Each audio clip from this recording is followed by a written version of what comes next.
Now broadcasting from the Next Gen Conservative Studio in sunny South Florida, bringing you the latest in politics, current events, and pop culture. This is the Whitfield Report with Sam Whitfield.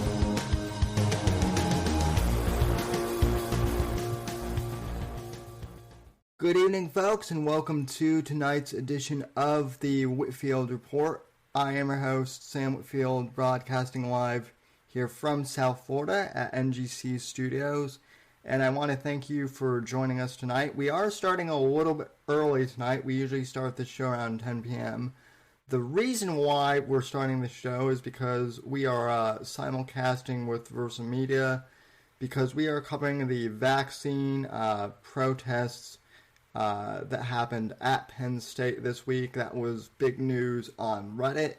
And I was actually going to reach out to our guest to appear on my show, and then Sean, who hosts Versa Media, said, hey, we're having this guy on anyways, so why didn't you come on and simulcast this? So thank you, Sean, for having me on and allowing me to simulcast this. Apex Mayor may not join us later on in the program, but I want to thank you guys for, joining us. If you're tuning in on the Whitfield Report, I would encourage you guys to go subscribe over to Versa Media as well. And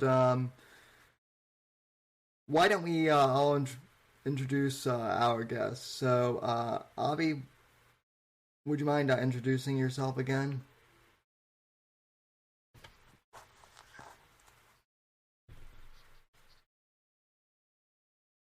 Mandate rally as a counter-protester, and you can find all of my stuff at resistpennstate.com. All my social medias are linked there.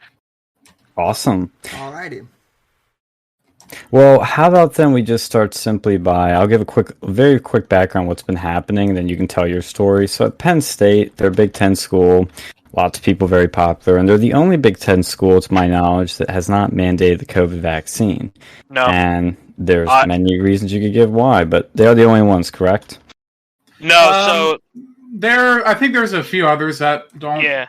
There's 14, technically there's 14 Big Ten schools. It doesn't make any sense, but Penn State and University of Iowa are the two biggest ones that don't have the mandates. Okay. Yeah, I saw that on Wikipedia and it was confusing me that there's not 14, 10 Big Ten schools. I know, it's odd. So it's actually, there's 5 other schools that don't have it. Yeah.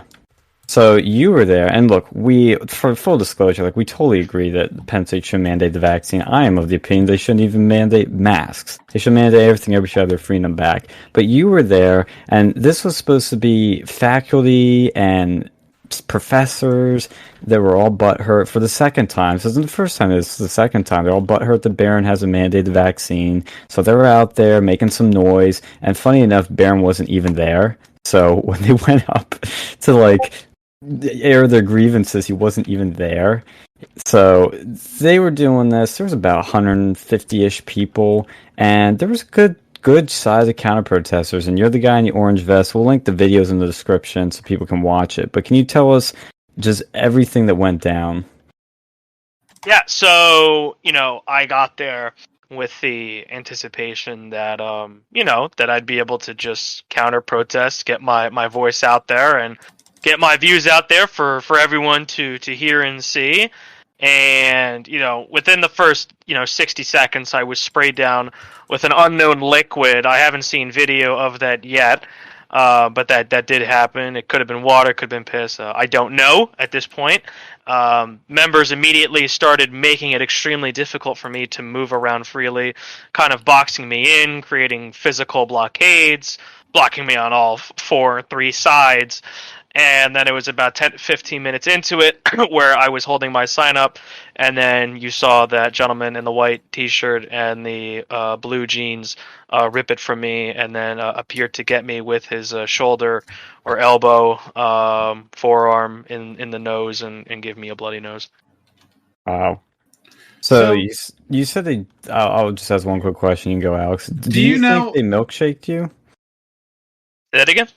Do you think they milkshaked you? Because that was a thing Antifa used to do about a year ago, where they would just throw milkshakes at people. No, I don't think I got a milkshake thrown at me. Okay. The Antifa, there was one person that was definitely with Antifa. The guy decked out in all black. He had the staple star on his shoulders. He was not the person to, as far as I know, that physically attacked me. He was one of the people impeding my movement about the area, but he was not the assailant, as far as I know. You can go, Alex. No, I was going to say, do you know if any of the people that attacked you were actually faculty, or do you suspect any of them were, or do you think they're just students? That's a great question. The problem with college is that it's not like, a high school, middle school, where like if you're 8 years old, then you're in 4th grade. If you're 15 years old, you're a sophomore. People can come and go to college at any point. I have no idea. I mean, if you're talking about, your stereotypical college-looking student, I mean, he didn't ring bells for me as a college student. There were people there that, you would only imagine would be on the news, like people who look like your textbook definition of a social justice warrior Karen that, I've never seen so far this week walking around campus, but existed at that rally. So maybe it's just because they've all happened to congregate there that there was just kind of that wow factor of who was there. But I do not know if it was a faculty member or just a random person. It could have been a random person because the Antifa gentleman I can't imagine would go to Penn State. You'd be surprised. I don't know, man. I don't know. Well, what we can tell you in 2017, right after Trump was sworn in, there were Antifa posters that went up in Willard Building to try and recruit people. It was like they would say shit like "bash the fast, join your local Antifa, resist Trump, join your local Antifa." I have the pictures, so they had a presence then, and and that's why I was kind of like blown away when you mentioned Antifa to me in DMs, because they really, to our knowledge, didn't seem too active after that. But this is 3-4 years later, and they're showing back up, and the guy you're talking about does look like it. And what's interesting is, I don't know if you noticed it there, but when I was watching the videos, especially on Sound Daily Times, you can tell he's with a group of people with like a pink mohawk and like some like yellow hair, and they all follow him around when he was going after near you. So I don't know if those people are Antifa, but I can definitely say they do look like your stereotypical Antifa.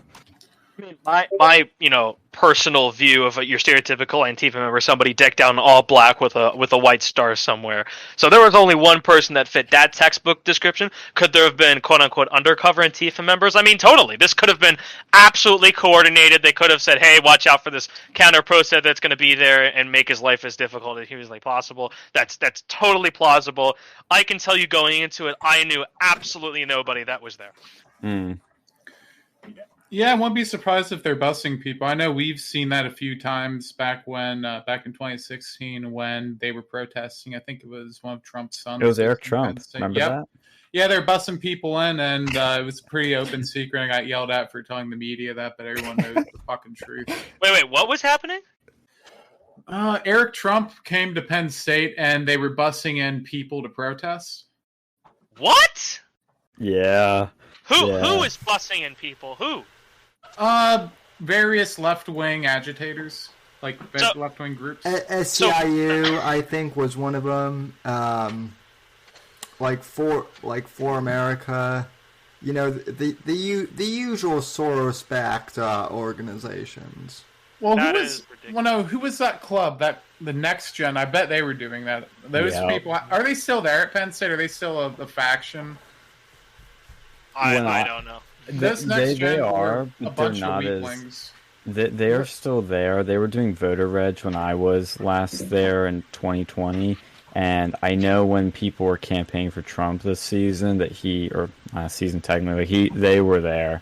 They're still there, but they're oddly not as active. Well, not until political season anyway. Yeah, exactly. Yeah. Well, the other thing that I thought was interesting when I was watching your protest was your sign was hilarious. Do you want to tell us what was on your sign? Yeah. Look, the sign, it was designed, of course, this was to grab eyeballs, right? It was to get people focused on the message here. So it was a double-sided sign. The first side had memes. Well, the whole whole thing was a meme, but the first side had memes, mainly. So one of the memes was the "Govern Me Harder, Daddy" NPC with the mask and then the needles in him. Just to kind of preach to the absurdity that, like, please, I want you to force me to take needles. I want you to force me to wear a mask. Take a dildo and ram it up my ass. That type of crazy nonsense. So, and then the other side was. It was Alex Jones pointing a gun in a baked meme format. Shut the fuck up, liberal. So I mean, and I put that there because I knew that everyone there was gonna be. They identify as a liberal. If real liberals don't believe in this kind of garbage, but they identify and vote liberal. So I knew that would identify with them. And then the other side of the sign had more facts, on it. So the first one was the superhero choice meme, where he had to pick between Black Lives Matter and then ban 65% of Black New Yorkers from restaurants and work. And vaccine passport supporters all nervous because I even said, hey, how many of you guys support Black Lives Matter? And they were like, me. And I'm like, oh, so do you support the 65% that aren't going to be able to have a job and eat after this? And, it was all silent. So, it just shows the hypocrisy. And then on the other side, I had a bunch of images from a bunch of different news outlets re-quoting Fauci saying, oh, we'll get back to normal by fall, by summer, by spring, by 2022. So it just goes to show that the goalpost is never ending and that this is going to be an endemic. It's not going to be a pandemic. Yes. No, I agree with that. But my sort of thing is, too, it's like these people... I saw this on the Penn State subreddit. They're a bunch of. I'm already banned. I got banned from the Penn State subreddit because when I made a post, some of these fuckers started going all internet detective and found a 2-year-old clip of me saying the N-word. And they're like, "No, racist!" And I got permanently banned. So everybody said the gamer word at one point. Yeah, I fucking hate Reddit, dude. It's a liberal, idiotic cesspool. I mean, it's literal cancer on the Penn State subreddit. The only subreddit with rational people is our no new normal. I like the conspiracy one and some of the gun subreddits, but no, most of them are just pieces of shit. But those people, they were saying that it's authoritarian for Barron to not enforce a mask mandate, or not the mask mandate, the fucking vaccine mandate. It's like, how do you say that is authoritarian to not mandate something? Like, that is the most stupid fucking logic I've ever seen. I saw a meme earlier today that I think really, answers this, because people are always saying, well, if you don't want to take the vaccine and they require it, then just leave, just go somewhere else. You have freedom of choice. And what I would tell to those people, and I would say, is that, if you're a woman, right, and let's say that you're in your last semester, you're a week away, you just need to pass all your classes, and then you'll get your degree. But you have your male professors come up to you and say, you know what? You're going to suck my cock right now, or I'm going to fail you. You have a choice at that point. You could suck his dick, or you can fail and then not complete the degree. And then you get into this territory where it's coercion. It's coercion. It is not freedom of choice. You are being coerced into doing something. It is not rational to say that you are truly being free in your decision making. I could say personally that, I'm a junior, so I'm already 2 years in. I already got 2 years worth of credits here. But, if I was looking for colleges, I mean, the first thing right off the bat I'd be looking at is I'd be looking at the colleges and the political landscapes that they're in and seeing that if a vaccine mandate was likely, because I wouldn't want to have to deal with even the thought that would be on the horizon. But now that I know that I'm in Penn State, the only thing that's holding Penn State back is the Republican legislature. Somebody needs to put the pedal to the metal and fight to keep this away. So that's where I come in. Well, I mean, to be fair, if the students were Alpha Delta Pi, then they probably would suck the dick. But anyway, but you get my point, right? It's not freedom of choice. You're being coerced into doing something. Yeah, no, you're right, and that's why we're doing the protests on Tuesday, to add some more pressure and to get people to make it socially acceptable to not wear a mask. Avi, when did the initial protests happen? People in my chat are wondering that. Yeah, well, was it like the 15th or something? Oh, you mean the first one? Yes. Oh, the first one I want to say was the 13th. They did this before the students arrived, so I believe it was just faculty members that were there. And I saw that, and I was like, oh man, I really wish I could be there. But I'm from Jersey, so I'm a far ways away. So when I saw that they were doing another one, I was like, oh, this is the perfect opportunity to show up and spread the message, and that's exactly what happened. Yeah, and then they had this. They had the second one that he was at on Friday. Yesterday. Just a few days ago. Yep, just yesterday. And we're going to be doing one that's anti-mask mandate on Tuesday. So there's like 3 different protests going on. 2 of them have already happened. One's coming up. And I bet at ours on Tuesday we're going to get some resistance. And who knows, there might be more after that. Because I don't get... See, this is what gets me. And I'm going to say this at the protest, is that our campus is roughly, because there was a survey that measured this, and then of all students, and then there's the actual vaccination submitted number, and they're both 83%. 83% of students in a survey said they're fully vaccinated, and 83% of on-campus students reported to the university their vaccination status and proved they're vaccinated. Why are they so butthurt that only 83% are vaccinated, which is much higher than the rest of the country? They're beta bitches. No, it's because they have buyer's remorse, okay? Because they are, as I believe that some of them are genuinely stupid, and I believe that some of them realize that they were duped into getting the vaccine. They are looking at everything that's going on in terms of real news. I'm sure you guys saw the report that broke just yesterday that now their natural immunity is proven to be better than the Pfizer vaccine when it comes to the Delta variant. Huge breaking report out of Israel. There was reports out of Sweden who didn't do the lockdown approach. They did the herd immunity approach where everyone just, get it, and they fared way better. And then also, right, how about the fucking Taliban, right? How about Afghanistan? A 0.6% COVID vaccination rate. And I, for whatever reason, don't see Afghans dropping like flies. To be fair, all the women over there wear fucking hijabs. It's not like they're, Well, that was only recently that it started. That was only recently. And I'm sure, compared to all the shit that's going on over there, I'm sure COVID's the least of their fucking worries. Right? But the point is that you have people who are experiencing buyer's remorse, and they need to bring everyone down with them. There is no science to even the freaking CDC director. The vaccines can no longer prevent transmission, right? So at that point, what the hell is the point? And then you also had that Royal Navy ship that departed out of the UK, fully vaccinated crew, and yet cases still happened on board. So it just goes to show that the vaccines, unfortunately, don't really work. Masks don't work, and they never worked outdoors, which just adds insult to injury that, people wear masks outdoors. And then after, you see in the video, my face is like all bloody and shit, and these people keep getting close to me, knowing that I haven't taken the vaccine. The dude who assaulted me wasn't even wearing a mask. So there's absolutely no principle to be had on the other side.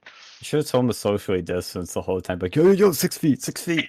Oh, you should have said I have AIDS. And they'll get they might like that. I feel like that's what pisses me off. They're so fucking like pro-vaccine, man, and all this other bullshit, and so afraid of drugs. But they're the ones who are having all these fucking sex parties. They're all the liberal ones who think it's okay to go and like have sex with 20 dudes a night, but you have to go and wear the goddamn mask.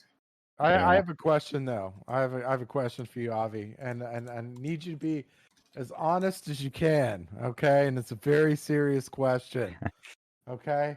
On a scale from 1 to 10, how 10 being the absolute worst, or no, 1 being the absolute worst. How ugly were the women at these protests? Women in quotation marks. Well, that's the thing. I mean, I don't think I spotted any identifiable trannies at the protests, but dude, all of these women were ugly as fuck. I mean, the most unfuckable people you could possibly imagine all happened to be congregated at that single event. Yeah. Old people, Karens, the lesbian looking haircut, Ellen shit going on. The goth ones, with the fucking, they saw her. A belly ring everywhere, tattoos out of the wazoo. So nobody that you. So you remember, we were at the when we were at the Sargon event. We were looking at all the protests. We had a shit ton of protesters there, and like one of them straight up looked like Andy Milonakis, right? and I was like, oh shit, man. Do they got a celebrity? I might want to get his autograph. They're like, no, that's a chick. I'm like, what the fuck, man? Yeah, if you don't know the backstory on that, I used to be a chapter president for Turning Point on campus. And that's sick, man.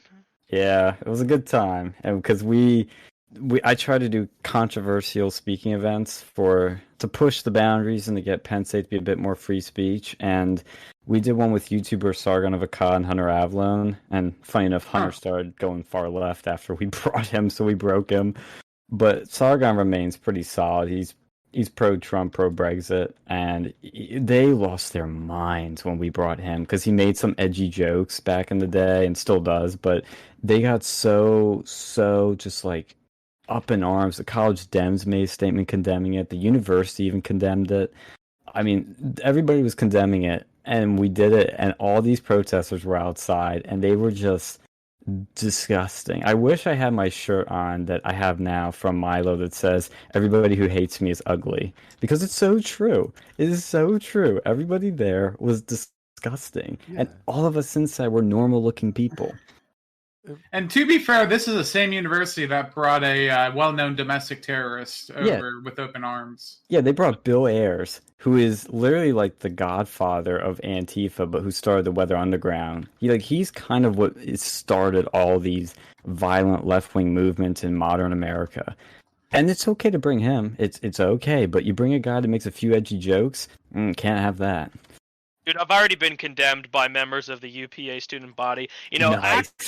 I actually, believe it or not, I am planning on running for student body president this spring. Nice. Dude, I don't give a fuck, man. I truly believe, I'm going to be running. I know you guys lean more towards the conservative end. I'm personally, I'm libertarian, anarcho-capitalist. That's kind of my mindset. And, I believe that I can reach enough students to get them off of this woke bullshit nonsense and vote me in, because I am so sick and tired of seeing these woke social justice warriors running the show. And I also found out that if you become president of the Penn State student body, you actually get a meeting with Governor Wolf. So, or the governor at the time, of Pennsylvania. So, God, I can't wait to sit down with that man. Well, I can tell you too, we've been condemned by UPUA as well with the Sargon event. They have this whole meeting, and one of the guys calls us Nazis. We put it. Sean put it on fucking YouTube. They didn't even see it, and they condemned it. Yeah, it's on this channel actually, so if you ever want to check it out, send me a link. It's on one of our playlists. Yeah, I'll send it to you. I mean, it was just I have the protest footage I can send you too, but that's off YouTube for legal reasons. But it's amazing how just much of an echo chamber there are. There's one guy we know in there that's cool. I won't say his name on air, but I'll say it off air. But he's really cool. And he could help you out if you want to run for anything. He will be your best resource because, maybe you go for president, maybe go for something else. He can help you out either way, because that's something that we've been trying to do for the past couple of years, is get more people like you, like him, anybody just as rational, anybody that isn't insane, that's a little bit closer to the center, I think the problem is that people who aren't insane don't actually run for spots because they don't believe it's worth it. Or they fear for their safety. I mean, they fear that they're going to get injured in the process of it. And, those are real, legitimate fears. I can tell you firsthand. But, somebody needs to just fucking do it and speak for people. And, I could only imagine if I was to win student body president, it would be like a Trump moment. I mean, it would really be comparable to a Trump moment. But that's for later. Well, I'm glad you hear that you're still going to be fighting, because some people that get into your situation, honestly, like I've heard it before, they'll get a little bit, they'll get their feet wet. They might not get punched, but they'll just get their feet a little wet, and they realize it's too much, and they get out, for better or worse. But there's people like me and you that are just like, who cares? Let's go deeper. Let's keep going. No, balls to the wall. So is everyone here a Penn State alum? Except for Sam. Yeah, Sam. I'm the resident Florida man here. I go to the University of South Florida, which isn't quite as bad as they're not quite as woke, but like even I mean, it is Florida, so it is somewhat based, but it is a university. Oh, it's very based. So, I have had to fight my battles somewhat, but at least they don't mandate the jab. Mask. They're trying to mandate the masks, but we'll see how that goes. That's not going to go over too well if they try that here. So. Well, guys and gals, me Muda you might be like, whoa, boy, Muda, another gaming. Well, guess who we might have joining us? They'll add to the conversation, Sam. Oh, really? Yes. His name begins with a J.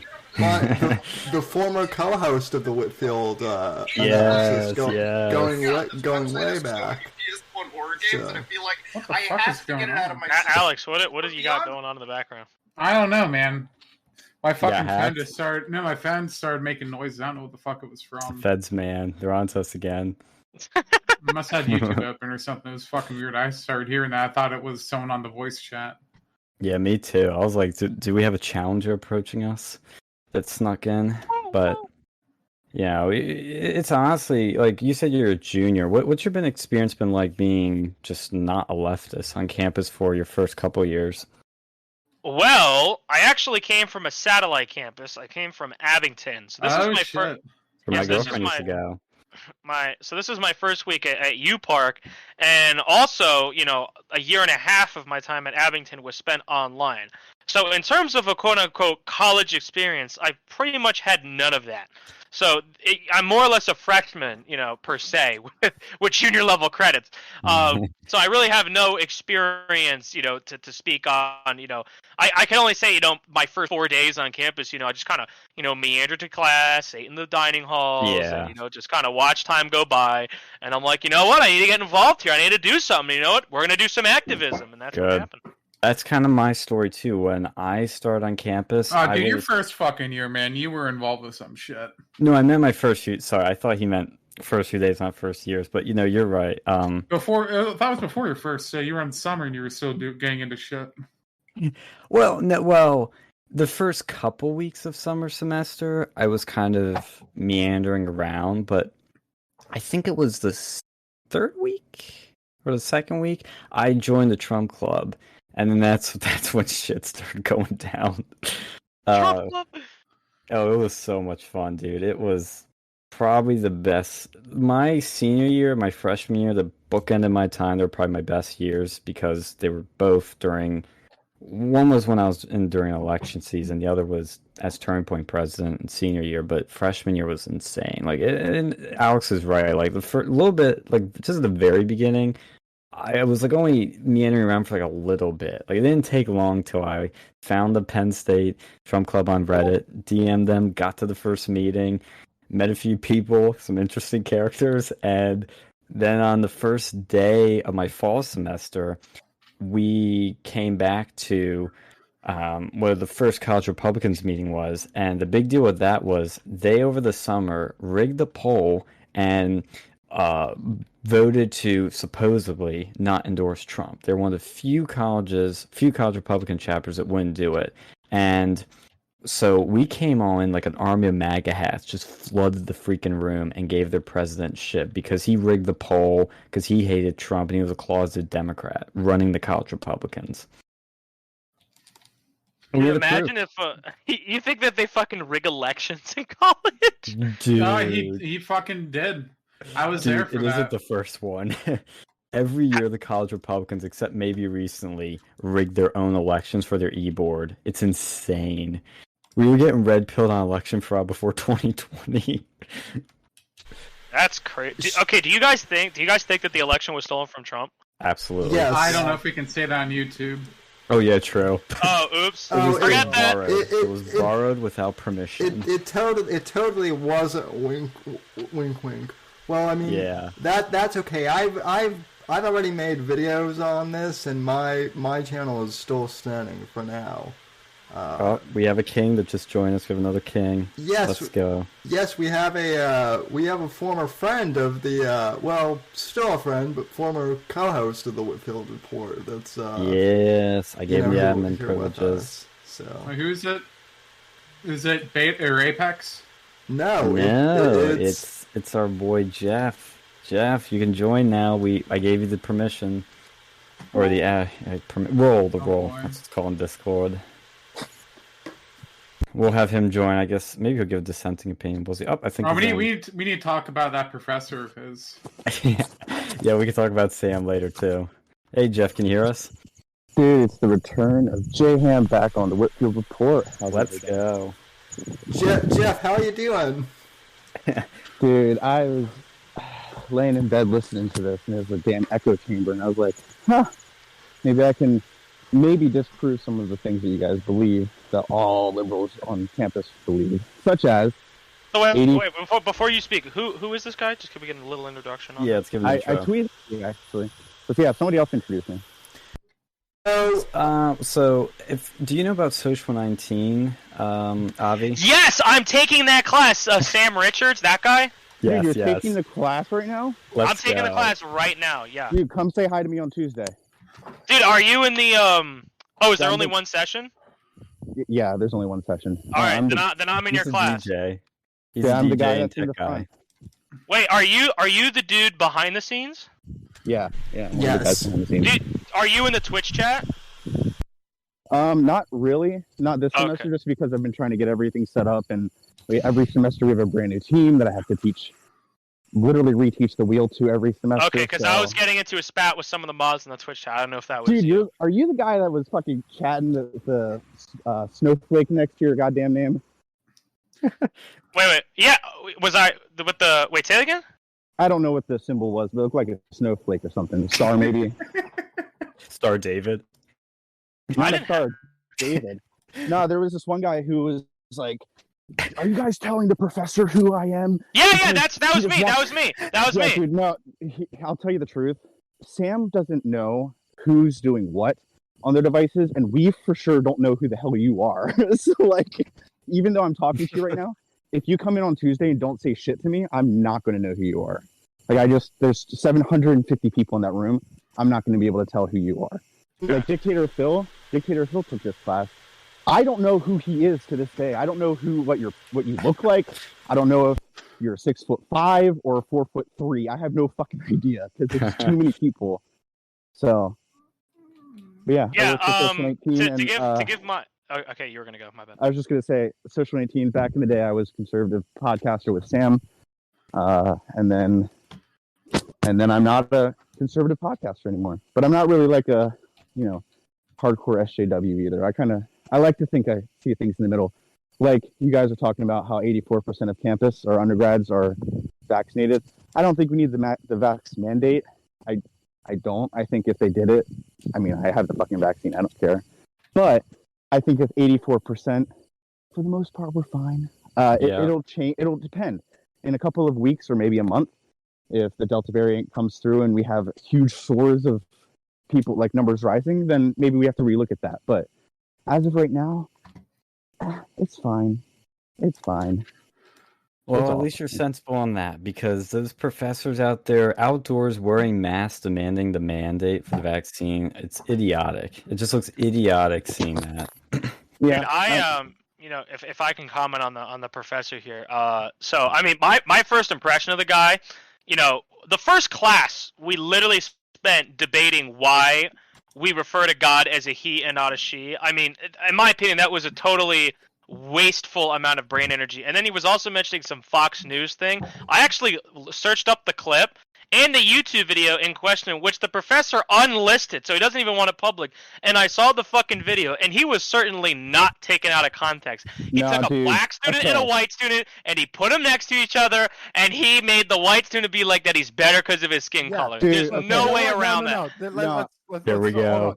No. So, hold on. I can. Go ahead. Jeff, I'm sorry. No, it's good that you're on here because you can kind of give a little bit of context, because we've been kind of saying some stuff because it's been in some of the news airwaves, but since you're like here, you could give more context. So thank you for being on here. Anyway, by the way, sorry. Sure. Yeah, thank you. Sorry about that. So the reason that it's unlisted is just because Sam was getting, a shit ton of messages this entire summer, and voicemails and death threats and all of that. So they decided we're just going to take down. I don't know why he didn't take down all the videos like he said he was going to. Some of them are up. I think it's just because it's a boomer moment, and he just didn't realize the fact that he didn't privatize every video. And we were just going to wait until the beginning of the semester, and then we're going to put all the videos up. It's not that we're hiding the information. It's just, for right now, we wanted to put all of that aside. And the video that you're talking about specifically, it is completely taken out of context, because what we're talking about is if you have two people who are exactly the same, because my mom and I disagree on a lot of things, but one of the things we talk about is like this. So if you're applying for jobs and it's you and a person of a different race, if we are truly equal, then if everything is equal about the resume, then they should have the equal percentage of a chance to get the job. But what we find is that they don't. The white guy has a white guy with a white guy without a criminal record, black guy without a criminal record.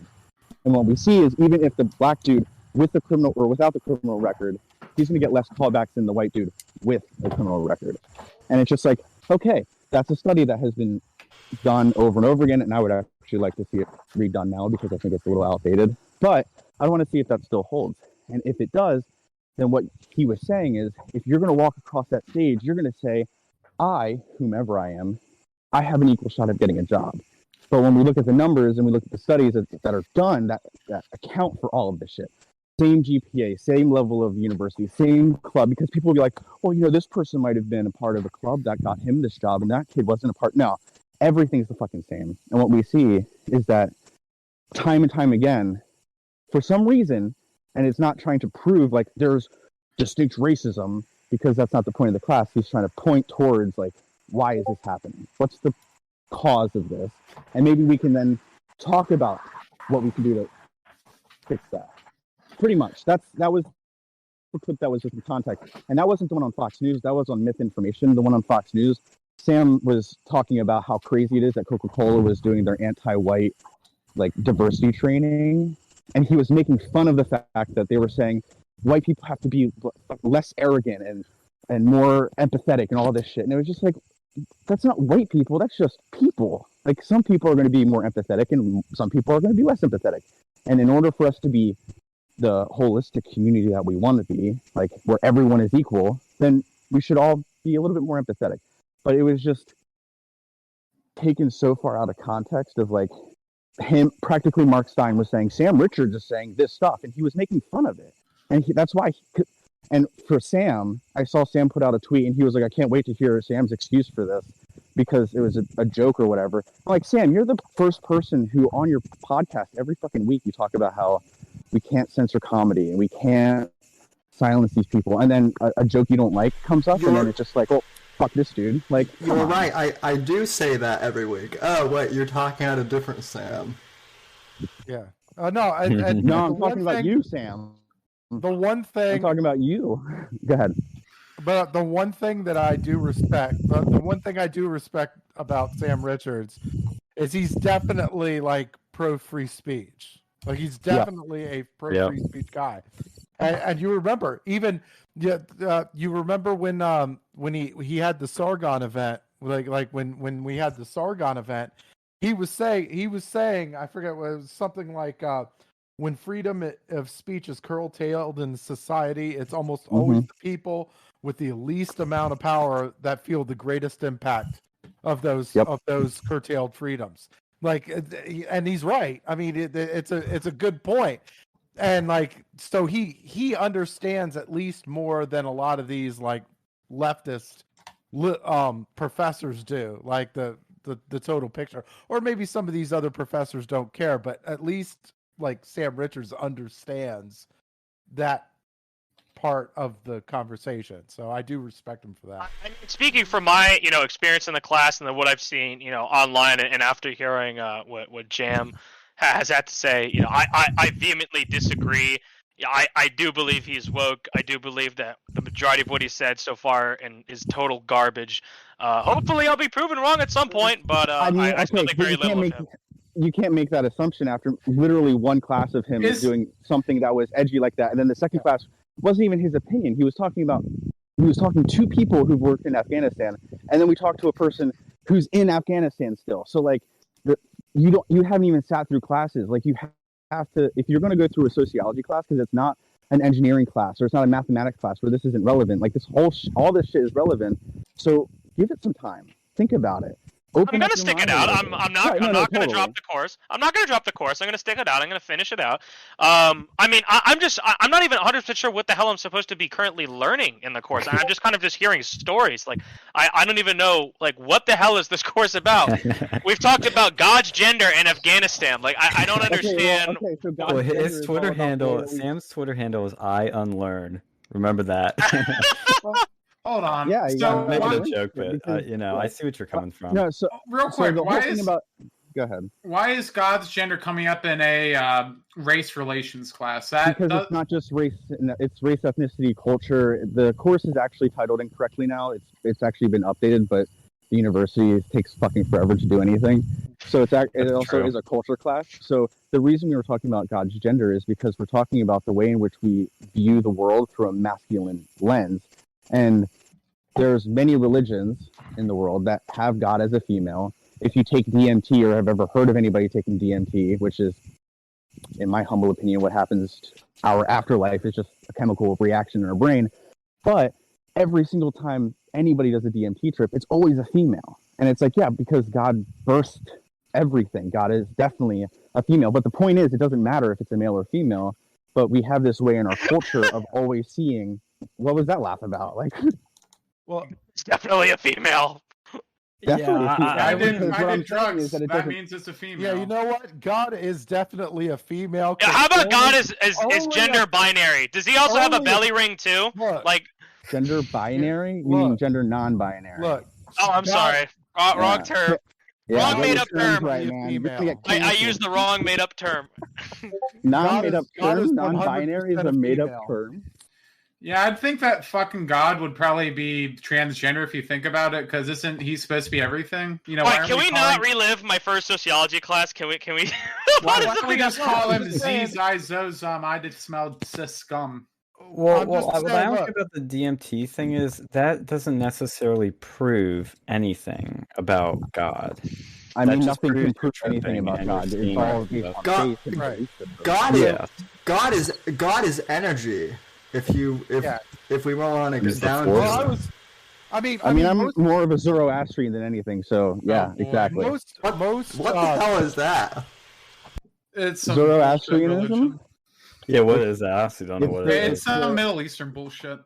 Some Middle Eastern bullshit, right? It was a religion that started 1,500 years before Jesus, and for the most part, Jesus came to Earth. Sorry. And for the most part, it was the first monotheistic religion in which they believed in dualism. So they believed in a perfect being that created everything, and they believed in a horrible, evil spirit that destroys everything. And if you are a Christian and you want to learn more about your religion, highly recommend reading the Bible in a way that you don't interpret things the way that you want to, and instead read it chronologically. Is that the whole fucking point of a religion, though? That kind of the whole point of a religion is that you interpret things the way they're meant to be interpreted. Like I don't sit and ponder Hanukkah and I'm like, wait, why is it this holiday 11 nights instead of 8? Like it's just fucking 8 nights. Like that's all there is to it. That's a stupid ass argument, but okay. And then we're going to so it pretty much is just the basis of all of religion, because if you look at how Judaism transformed after the 550 BCE or BC, sorry, I didn't mean to trigger anybody. Then you'll see how the religion really impacted, because before Jews didn't believe in any type of afterlife, not until after 550 when Zoroastrianism came in and they had a heaven and a hell. So I mean, it was just very influential, and so I believe in God as a spirit and a perfect being, but I don't believe in all the other bullshit. God is a woman. Okay, God is a woman, sure.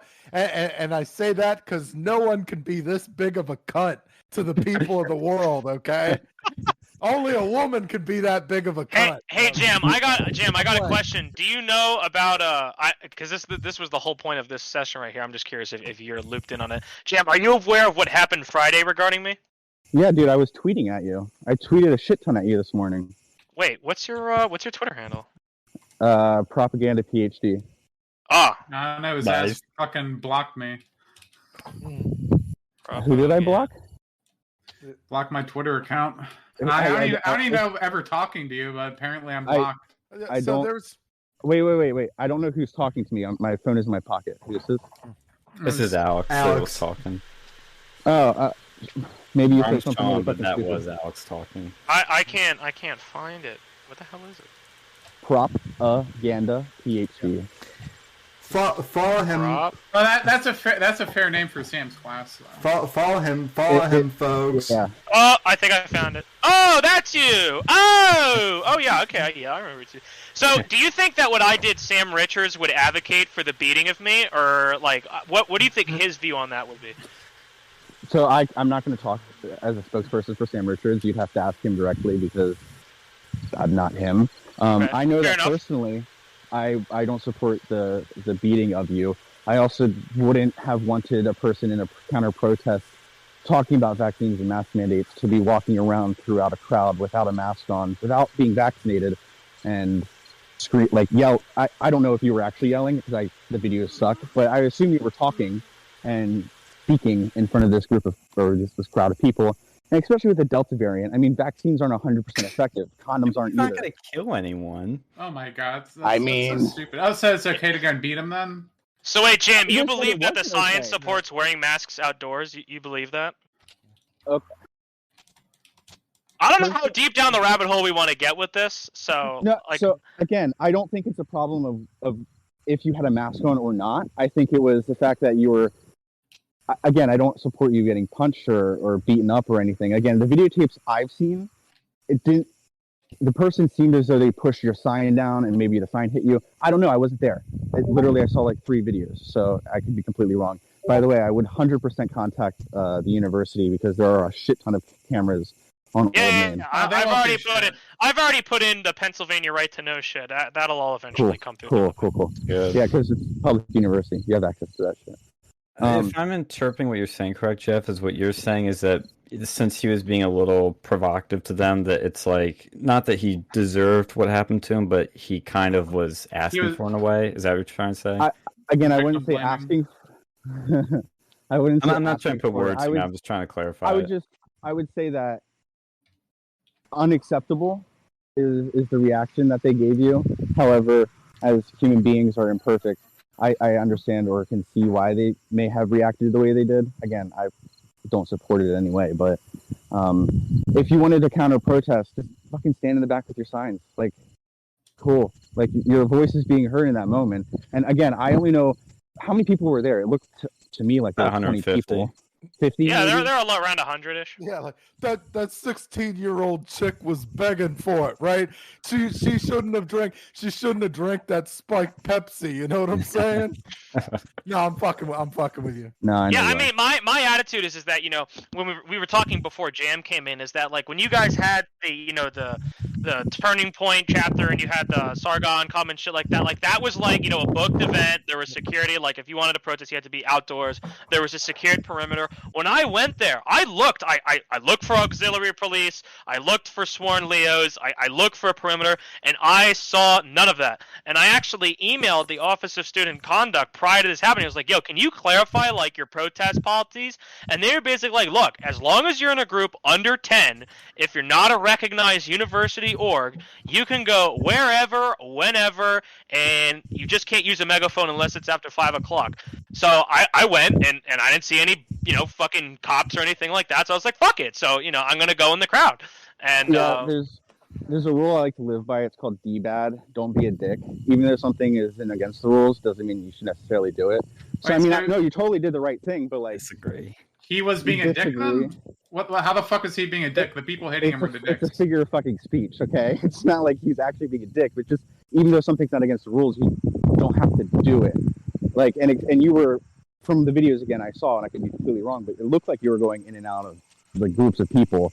And it's just like, Okay. So you know why? Did you see the people constantly following, pressing their bodies up against me, trying to box me in and like keep me in a closed, confined space? Dude, I was low key worried that like, towards Old Main Lawn. dude, they were following me everywhere I went. I was just trying to get some breathing room. You're trying to social distance, I see.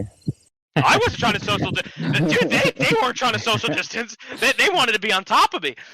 They could have killed like you, a- Avi. Yeah. They were a They're- threat to your They're life. the To be equivalent fair- of like a Barcelona football player that are fucking diving.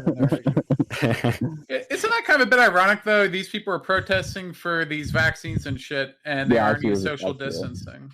Yeah, you Yeah, should have told him it's 6 feet, bro, 6 feet. Push I me thought a it bit was back. interesting. The guy who ripped my poster and gave me the bloody nose, even after I was bleeding out of my nose, he was still like right in front of me, and I could see the blood getting on his shirt as I was talking. And I told him, I'm like, dude, I'm getting blood on your shirt. Like, do you want to like back? And he just kept. He was still there. Like, he was totally unfazed, and he even wore a fucking mask. So like, there's no principled, reasoning with these people. Do you have footage of you getting assaulted? Yes. I'll send it to you, Sam.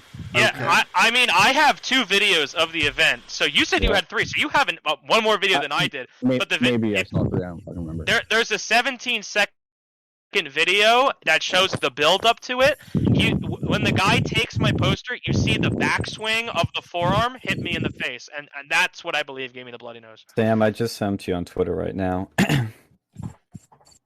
Yeah, so I'll just like I'm always going to condemn violence for that. So like I don't ever support that, but yeah, just Well, at least you're consistent on that, because some people that I met aren't, and they literally think, oh, you're a Nazi because you wear a MAGA hat, so therefore you should be punched. It's justified. So, no, I mean yeah, I appreciate people are that. stupid, because if you ever say that somebody who wears a MAGA hat is a fascist, then you obviously don't know what a fucking fascist is. So Yeah, exactly. Well, yeah, and that's the thing with these people. Like, the Sargon event is the epitome of this. When you try talking to these people, and I've learned years ago that you just can't reason with them, so just have fun with them and not take it seriously or take it too personally, because I mean, I hate to be blunt about this, but they usually are mentally ill people that have some issue, and it becomes a revenge of the nerd scenario. And I'm not saying everybody on the left's like that, but I'm talking about these protesters that are aggressive, they're in your face, that are out there. And then, I mean, you see these people, and it's like, I feel bad for them at a certain point, because I'm like, they could be living a much happier, better life, but I can tell these are not happy people. They have something up their ass, they have something in their head, and this is how they're coping with it, or dealing with it. It's the best kind of explanation I can come up with. Is Now, that I would To be fair, I would actually, I was gonna say I would disagree with that, and the reason why is because everything you just said about the left is exactly what they think about us. Whenever we go protest, they think that we're loathsome, depressing, idiotic human beings. So I mean, it's really an opinion that you can't really. I prove it. disagree, because there's a big difference between when they protest and when we protest. Is when and I'm talking about the cases like with you and with I'll say Trump rallies, I'll use as an example, and the Sargon thing, is mostly the right is peaceful when they protest, mostly. The left, yes, they have a lot of peaceful protesters, but they have Black Lives Matter, they have Antifa that destroys cities. We don't do that. We don't destroy cities. Yeah, January that That was was one time. event. That was one And time. compare And that, that was and they were compare that to all and they the were Black federal Lives Matter. informants. That was America's 9/11. AOC thought she was going to get raped at the Capitol despite her not being there, guys. and She must have gotten the tip from the feds that they were setting that whole thing And, up. But Yeah, and what Tips did from they the do? feds, How many everyone knew buildings that did they January burn down 6th was with gonna that? happen. Like, Yeah. January 6th was a fucking joke. yeah, no. Dude, and I mean, look, if you I- look at the damages done by Black Lives Matter and the damages done on January 6th, I'd have to look up the numbers again. But I mean, And in the words of Joe Biden, that was 4 to 5 days ago. yeah. Well, my point being though is that they tend to go more extreme, and I've tried talking to these people that are at the front of these protests. Again, it's not all of them, but the ones that are the crazy ones.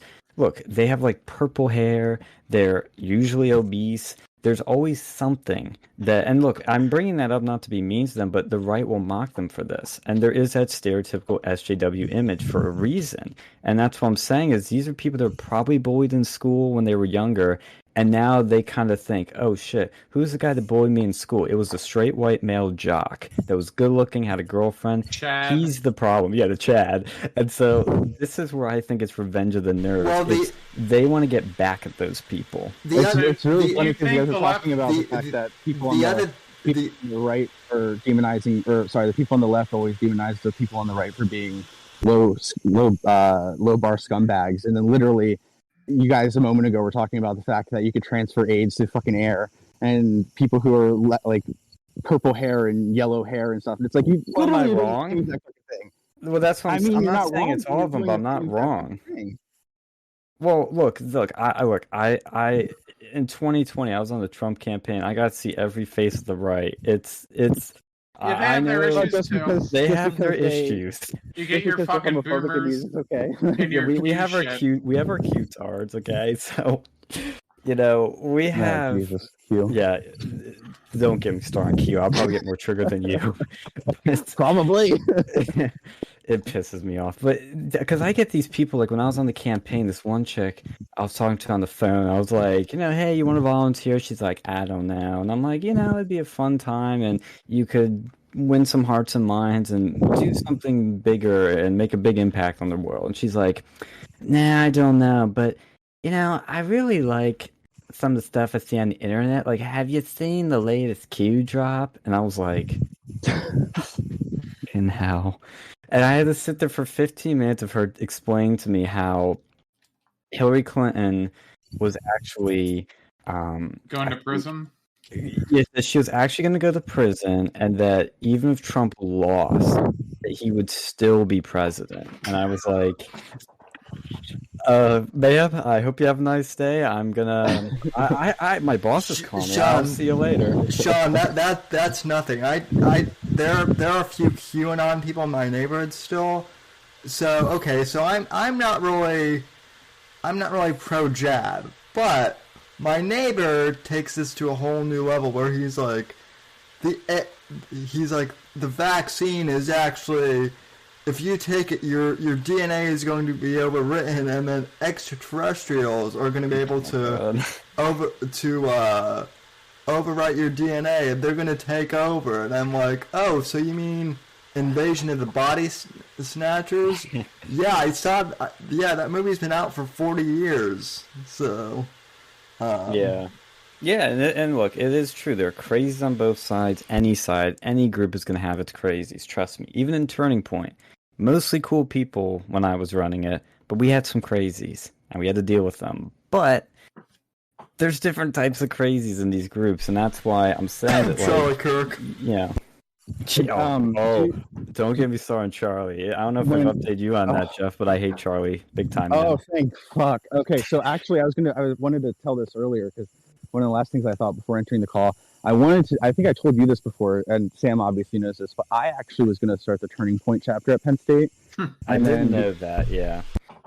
I literally had like the giant box of like their posters and shit, and I was like prepared to go to the university and say, hey, we want to start this club, but because of personal reasons with Charlie Kirk being a dickhead to a friend of mine, I dropped it because fuck him. So thank you that you hate Charlie Kirk, because he's a sociopathic asshole. Dude, Allegedly. When he came to Penn State, that really changed. That changed my opinion. Because I mean, I didn't really see much. Yeah, pretty much. No, I mean, I didn't see much of Charlie Kirk, but then when I actually saw him, it was like he was kind of being a dick to the crowd, and I'm like, what he started berating a Trump supporter. Yeah, and it was like, what do you guys think about Candace Owens? What do you think about her? She's a grifter. She's good looking. Yo, she's hot. She's fucking hot, yo. Disagree. She probably fucked Charlie allegedly. She's cheating on her husband with Charlie. I wouldn't. Allegedly, I've been told she did. I don't. Come on, no way. No, I'm fucking around. There's no way. Nah, man, he's a conservative. He has to be a virgin until he gets married. Wait. Dude, don't get me started on those chicks. Oh man. Trad thoughts. Trad thoughts. Yeah. Well, I will tell you this, Jeff. This is a little insider scoop. I've given it to these guys, but I can tell you too. When we did the Sargon event, so we invited on my own. I invited Sargon of Akkad and Hunter Avalone, and I reached out to them. I told my field rep we were doing it, and I was saying, because with Turning Point, you have to get approval for all your speakers. And I get why they do it, but it is the system they have. And so I was like, hey, I sent the form in. I haven't heard back. It's getting really close. Are they going to approve of them or not? And he's like, oh, I'm asking. We'll get to it. They should tell you soon. And so Sargon needed to get like his flights booked like ASAP. So I already told this guy like, okay, just book it. We'll do it. It'll be fine. And we booked his flight, and then we were doing all the paperwork. And then my field rep calls me, and he's like, "Hey, I don't know how to break this to you, but the Turning Point's cool with Hunter, but they course don't they are. want you." Yeah, it's ironic now. They're like, but they don't know who this Sargon of Akkad guy is, so they don't want you to bring him. And I'm like, bullshit. They know who he is. He's got a million subscribers. Everybody in these arenas knows everybody. And he's like, and he was just the messenger, but I was kind of telling him what I thought. And he's like, yeah, they want us to bring one of their people, so you do what you can. I was like, well, good news is it's too late. Already signed contracts and they're coming, so deal with it. And what happened? What happened? Well, Okay. Turning Point was initially kind of like they didn't want it to happen, but they came, they did it, and then since the event was a success, we packed the room with 200 people and had some protesters that looked idiotic. They were okay with it then. They're like, "Oh, this is good." And that was the moment I started to really. I had my suspicions before, but that was the moment I started changing with them. I'm like, okay, you guys are free speech. You're pro free speech and all that, but you won't let us bring Sargon, who's literally, like, he said edgy stuff. He is still not the edgiest I could even think of bringing. I mean, What does he's it have great. to do with an affair between Candace and Charlie? Oh no, that's a separate. No, that. Oh that's man, we separate can dive that. into those can worms. Are we gonna next. go into that? Or are we gonna We do that off could. air? Okay. Hold We'll do on. that Is there off air. actually any? All right, fine. Yeah. Oh yeah. Or were you gonna say, was there any evidence? What you want? You want to fucking? No, like you guys just like. I mean, if it's you just want a fucking Snapchat rumor, Video? What the hell? if it's I'll just tell you this. rumors, I'll tell you this: it's good. It's a good source. We can It's talk actually a about good that. source. Yeah, we can talk about that I'm after. going, guy. That Well, knows the that guy. was the Don't guy. worry Well, about it. Sean, But the more my story is, Jeff, that that was the moment I started changing on them, and I do think the students are good people, the boots on the ground are good people, but once you get to the higher ups is when it's awful. The chapters are great, the nationals are shit. Sean, it is hilarious to me that they said they had no idea who Oh who my Sargon God. was, because no, they tried the same shit with me when I bet. when they banned Brandy Love from the From SAS. from SAS, and they were like, well, we know that she's a conservative porn star, but we've never seen any of her bullshit. we've never seen any of her videos at all. Bullshit. So. Well, so they do the same thing with Nick. They're like, we don't know who Nick Fuentes is. Is he that internet troll? It's like, Charlie, you know who he is. He's trolling you like right and left. If you like it or not, you know who he is. Probably sounded like a cease and desist a few times. Yeah. Well, he's banned him from a bunch of shit, so he knows. Yeah, and that's the thing. It's like, I'm not trying to, again, rag on any of the kids in Turning Point, the students, because most of them are just your normal, typical Trump supporters. They're perfectly reasonable people, but it's like this select few that hold the positions of power that are just awful. And I don't like punching right, don't get me wrong, but I feel like more than ever I have to punch right to get our side to do better so that we can actually get shit done.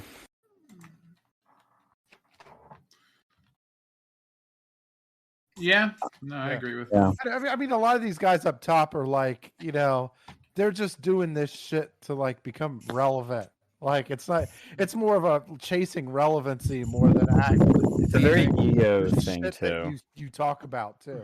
Yeah, it's very ego driven, and like I know, like I can't talk about this, but because if I signed an NDA, but I can say that I've also learned things in other places.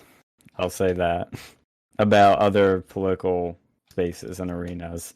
But it's a common trend, but there's still some good people that do try to work their way up. And there are some people that start off normal, and then once they start climbing these ladders, they go insane. Well, it's not even just the political world though. Like the fucking Sure. corpo world's just as bad, if not worse. Yeah. Well, I mean, that's the thing anywhere. I mean, basically, you get like a little bit of fame, and then some people they go crazy. Some people can handle it, others can't, and that just seems to be the way things have gone for, since the beginning of time, I guess. Well, I think too, everybody changes when they get when their life changes, to put it very simply. But when it changes to that degree, it's gonna do something to you. But it depends on your personality and how you can deal with it. I mean, I know I have my issues. I know everybody has their issues, but there's like a lot of people too that become famous if it's a rock star, an actor too. They tend to be very messy and complicated people. And the most talented ones especially. So it's a complicated thing. I'm gonna sound like Sam Richards here, but it's a bit nuanced, you know. Sonny, So you gotta kind of, take the good, and as long as it outweighs the bad, you can kind of deal with the bad. Like that's why I try not to be too hard on some people. Exactly. 80-20 rule. Here's a hot take: sociology is a scam. People in society is a scam. It's like, okay. Well, how can you actually really prove anything? It's all it's like seeing the end result and like trying to go and hypothesize why.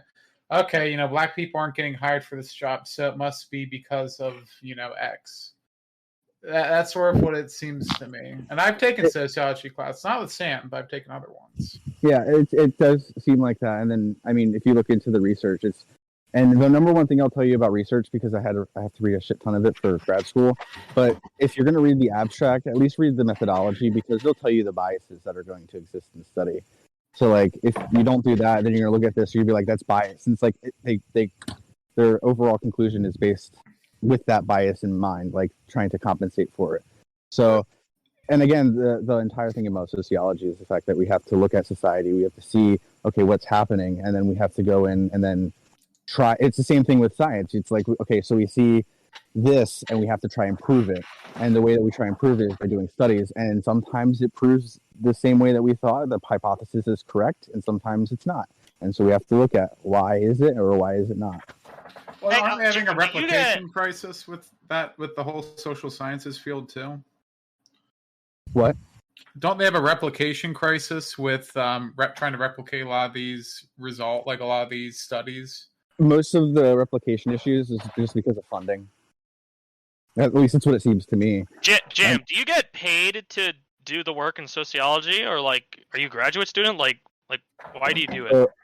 So I'm an employee of World in Conversation, and Sam is the director of development. So part of that world intersects with Social 19. So part of my job is with 119, and I'm taking grad classes on the side to, I guess, further my education. Although, I have actually a World in Conversation story I can tell you real quick. Then I have to go because I'm in trouble. Okay, no problem. Well, in one of them, and I wrote it, I think I submitted this in like the survey because it kind of took away from the point of it. Even though I like the idea of it, don't get me wrong. Like, I think it's good, free speech, open conversation. But one girl, when I was talking about how there are rich areas and poor areas, and I referred to the poor areas as slum. And she's like, we don't use that word here. And I was like, what? I can't say that. She's like, no, we use a better word. I'm like, I didn't say it. It's supposed to be like ghetto, shithole. Like, seriously, like, what do you want me to say? That's a problem. That was a little weird. Problem with working with undergraduate students is the fact that we can train them as much as we can, and then of course they're going to have their biases pop in. But the idea of having two facilitators is that it knocks itself out, but it doesn't always happen that way. It's a flawed system, but the overall point, again, I agree with you. Like, open conversations. Before I go, I do want to say the reason that my Twitter name is Propaganda is a play on words because people say I'm, a propagandist. But it's actually, if you look at it, prop is all in caps because, aviation is much cooler and I want to spread the word of aviation, which means that Sam Whitfield, I might be coming down towards your area within the next year or so, so I'm going to have to stop by. You better. I'm going to hold you to that. So How far is Lake Wales? An hour and a half, maybe. Yeah, about an hour and a half from where I'm at. So, dude, I could probably fly there. That would take me fucking 3 hours. Dude, I literally live right by the Sarasota airport. So, Well, that's a restricted airspace. I'd have to talk to the tower first, but make that work. Hey, real quick before you go, you need to go and tell Sam to do a fucking lesson on Chris Chan, 'cause I'd love to go and see that shit. On what? On Chris Chan. Yes. Christian Weston Chandler. Okay, I'll tell him that. It's interesting for y'all. I don't know who that is or anything, but Oh, man. there's a for the most It's a 59-part YouTube documentary. yeah. He for the fucked most his part, I try mom. and stay away from people on YouTube just because you can get into rabbit holes. Like I'm about to trigger all of you. I watched Vosh for way too long, and I was like, "Yeah, Vosh," and then I listened to a couple of his takes on some of his other points. I'm like, "What the fuck are you talking about, dude?" Hey, So He is a communist, so yeah, there will be some takes that are a bit out there. I mean, to say communist is a bit excessive. Definitely a socialist. Well, he identifies as a Marxist. He identifies as a social democrat or some shit like that. I thought it was Marxist, but maybe he's changed that. I mean, he don't know. probably pulls a lot from Marx, but it's for the most part, the main difference I see is communism, of course, is the ownership by 100% by the government, whereas socialism is workers own the means of production. So Well, I thought true communism had no government. that's definitely not true. It's anarchy. In the Communist be Manifesto. yeah, I mean, in theory, it's all good, but in practice, it's usually. I wouldn't usually even say that. The socialist, the socialist is just basically like a thinly veiled version of communism in practice. Just because it doesn't really count the human element. Like usually the people that are in charge of these socialist communist countries, they tend to like power and they tend to keep it, and there's no real check to their power. So it's like, I mean, like or hate the United States, at least if it's run properly, there's a universal checks and balances. Yeah. So I mean, with most of these most of these socialist and communist society, there's no real genuine checks and balances for the people that are in power. So it's like, I don't know. There's pros, cons, maybe. I don't know. I don't know how to. Well, we know you have to go, Jeff, but could you quickly plug any places you want people to find you once again? Yeah, no. You got Okay. my Twitter. You got my Twitter. It's fine. I Okay. will say if there's ever another, I know that you said maybe on Tuesday. What time is the protest on Tuesday? Tuesday at noon, Old Main. Okay, I'll see if I can show up. I mean, Let's Pond is go. right behind it. And I would say that if there's any other future protests and you want a person with the camera, I'll be there. Jeff, I'd Let's love go. to have you on for another one-on-one show at some point too.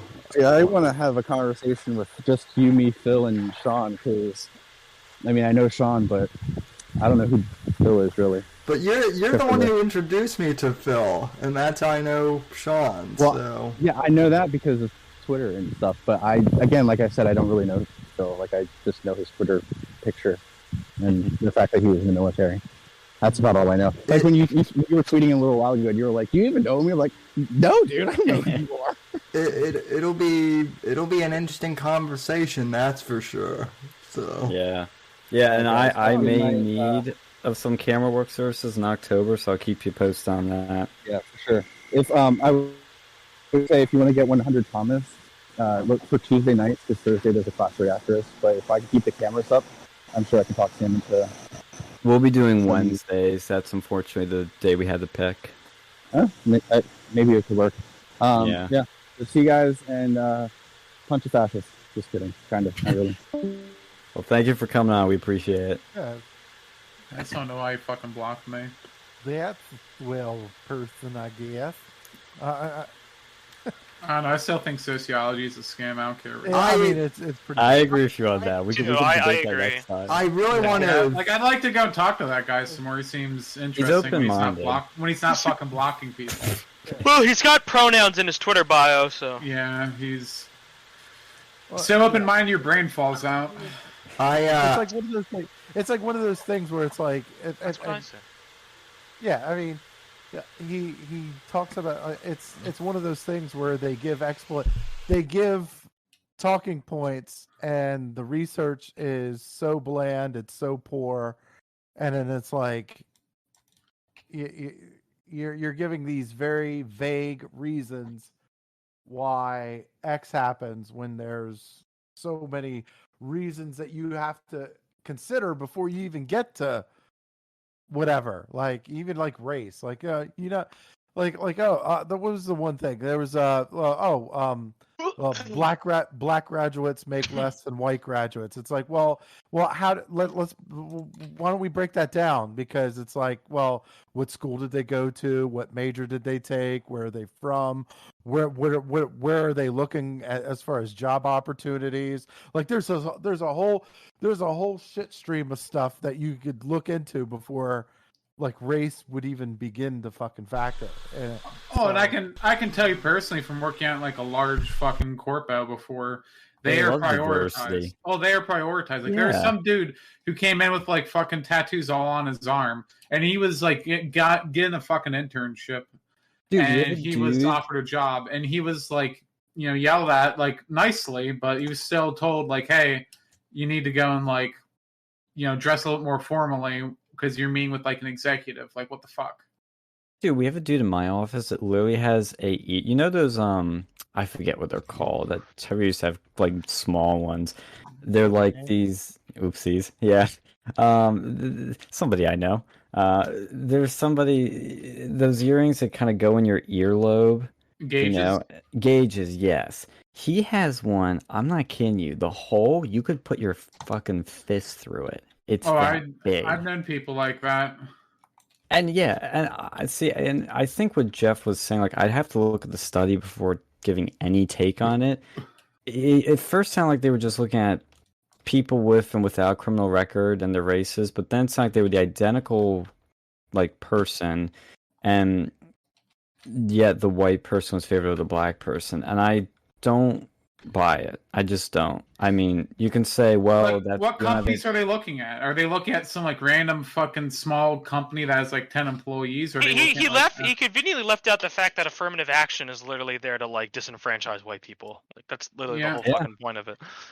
Look, and what about Asians, right? We talk about this, you know, this ladder of victimhood, right? You know, that blacks were once slaves. What about the fact that we put Asians in fucking internment camps and they're doing just fine? So, like, no one can really, you know, figure that out for whatever reason, but it's the white man's fault. And it's Democrats, and it's a demo like they're getting discriminated right now in Harvard, and when Asians tried to sue to rectify it, it was literally an Obama judge that dismissed the case. Like it was like, you don't know what you're talking about. And that's what should tell you why you should be suspect of anybody in the left telling you about race and anything, because they literally went, Asians, you're doing too good. We gotta stop that. Can't do that. Can't have you start thinking for yourselves too much. By the way, Obama judges have literally ruined this fucking country. Yeah. Thank God we had a few Trump judges. Did you see it? Lindsey Graham. Tucker was talking about how Lindsey Graham was voting for a lot of these. I saw Tucker's. Dude, Lindsey Graham, fuck him, yo. Fuck Lindsey Graham, yo. I He needs to get the fuck out of the Senate. He is the poster child. He's a snake. Establishment. He's like what's her name? That Wyoming bitch. Her name, Liz Cheney. Yeah, she's like the fucking Cheney of the Senate. Yeah, get him out. Out. Don't give him their coats. She's the Lindsey Graham of Mitch McConnell's. Dude, we need more Madison Cawthorns, Tom Massey's, Rand Paul's. We need more of those guys. I disagree with you on Madison, but I like Rand. I like Massey a lot more recently after watching a documentary on HBO about him and Matt Gaetz. I love Matt Gaetz. I love Marjorie Taylor Greene. Oh, I love MGT. She's awesome. I disagree. Yeah, I disagree. I do disagree on Madison Cawthorn, and I can say that because I'm also a cripple. Do you stand with him? Right, he's got street cred. Do you stand with Madison Cawthorn, Sam? I mean, yes, when I'm able to stand, as long as I have a cane. See, that's the thing, honestly, that, you know, even if you like Madison, you have to admit this is kind of funny. Why does he always talk about, I stand with Israel, I stand with veterans, I stand... Dude, we know. But then when it's time to stand up for Trump, he acts like a fucking cripple in office. Yeah. Oh, you guys are being too mean to him. Come on. By the way, I don't think he knows. I don't think he knows. You know, Sam's in a wheelchair. Speaking of Obama judges, right? So he can say that. Sidney Powell and the Trump judges were getting recommended for disbarment. You know who did that? Another fucking Obama-appointed judge. Yeah. Dude, Well, fuck Obama. I'm just glad that Clinton. Clinton's judges aren't too terrible. You know who tried to fuck over Roger Stone? An Obama-appointed judge. And Black Lives Matter activists on the jury. Yep. Yeah. Well, he got pardoned. Dude, I don't know what I don't understand about some of these new Congress people, Madison Cawthorn, even Elon Omar, is they fucking smoke cigarettes. Who the fuck smokes cigarettes nowadays? Like full-blown cigars. Like, I don't even understand that. Like, I'm like, dude, you're 25, and Madison Cawthorn says he's in a wheelchair and he's like smoking cigars, and I'm just like, that's like disgusting. Like, what are you doing? Agree. Let them fucking smoke their cigarettes, man. I mean, I agree. Well, see, okay, first of all, that is the most American thing, and that's even more American than apple pie. Because that is it's not. Yes, No, it is. Yes. No. Cigarettes Smoking are is not the cool. most Chad thing you can do. Cigarettes No. are not cool. it's not more American than corruption, okay? Yeah, that's true. well, okay, at least, maybe I will give you this point, Alex. Vaping is worse. Dude, That's gotta go. It is physically better, but Physically, is it? Guys, I have a great idea. Let's ban all drugs. Let's start a war on drugs. Oh, wait. I thought you were a libertarian. I'm joke. The joke. He took a few too many drinks tonight. Jokes are flying over your head, Alex. I smoke a cigar about like 3 times a year.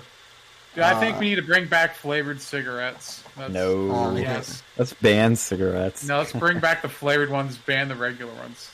I remember when Trump was doing those like vape bans. I was in such like a heated debate between Alex on this because I was all like, no, he should have gone further. And Alex was like, no, nothing. Well, no, because that actually gets people off of cigarettes. Does it? Yes. It's a marketing. Dude, I think that's a lot of shit. No, it doesn't. You know what it does? Yes, just for dude, kids. It's a marketing scam. It's smoking for kids. No, I It's fucking drug smoke transfer. cigarettes all the fucking time. I got into vaping. I have not touched a cigarette in over a year. Yeah, because you're now hooked on vaping. It's a marketing scam. Which is a better fucking drug significantly. All it 'Cause I is can is- tell you what. They call it drug transference. Yeah, Yes. and this one's an objectively better drug to be addicted to. Is it? We don't know. We don't know. We know. Yeah, dude, I used to go and like if I were to run after smoking, man, that fucking sucks. With this, man, I don't have any issues with breathing with this.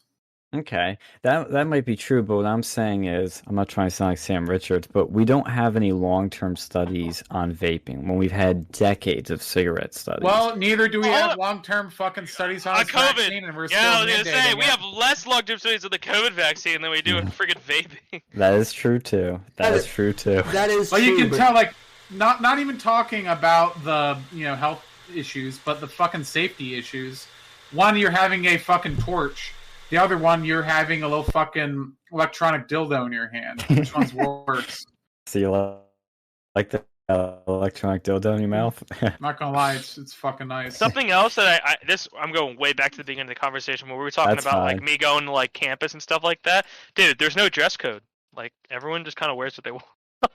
Did you just go to Catholic school? No. I went to a public high Dude, school. my fucking public high school, first day of high school, there was some girl with a shirt that says, I like midget porn because it makes me feel bigger. Dude, a guy was walking around with a shirt that said "I love hot moms," and then a girl was walking around in a straight up bikini, like a swimming suit. Nice. So I'm just like, like I was just debating coming to school in a Speedo because there are apparently no rules here. Yeah, you could do it. I've seen people in worse, especially those girls, the fucking sorority girls.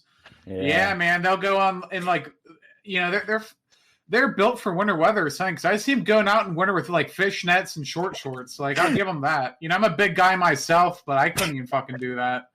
Hey, wait, let me gauge your guys' opinion on this, okay? So Ooh. I am planning, okay, in addition to all of the COVID related stuff. So I have clarified this with the Office of Student Conduct and the specific LGBTQ office.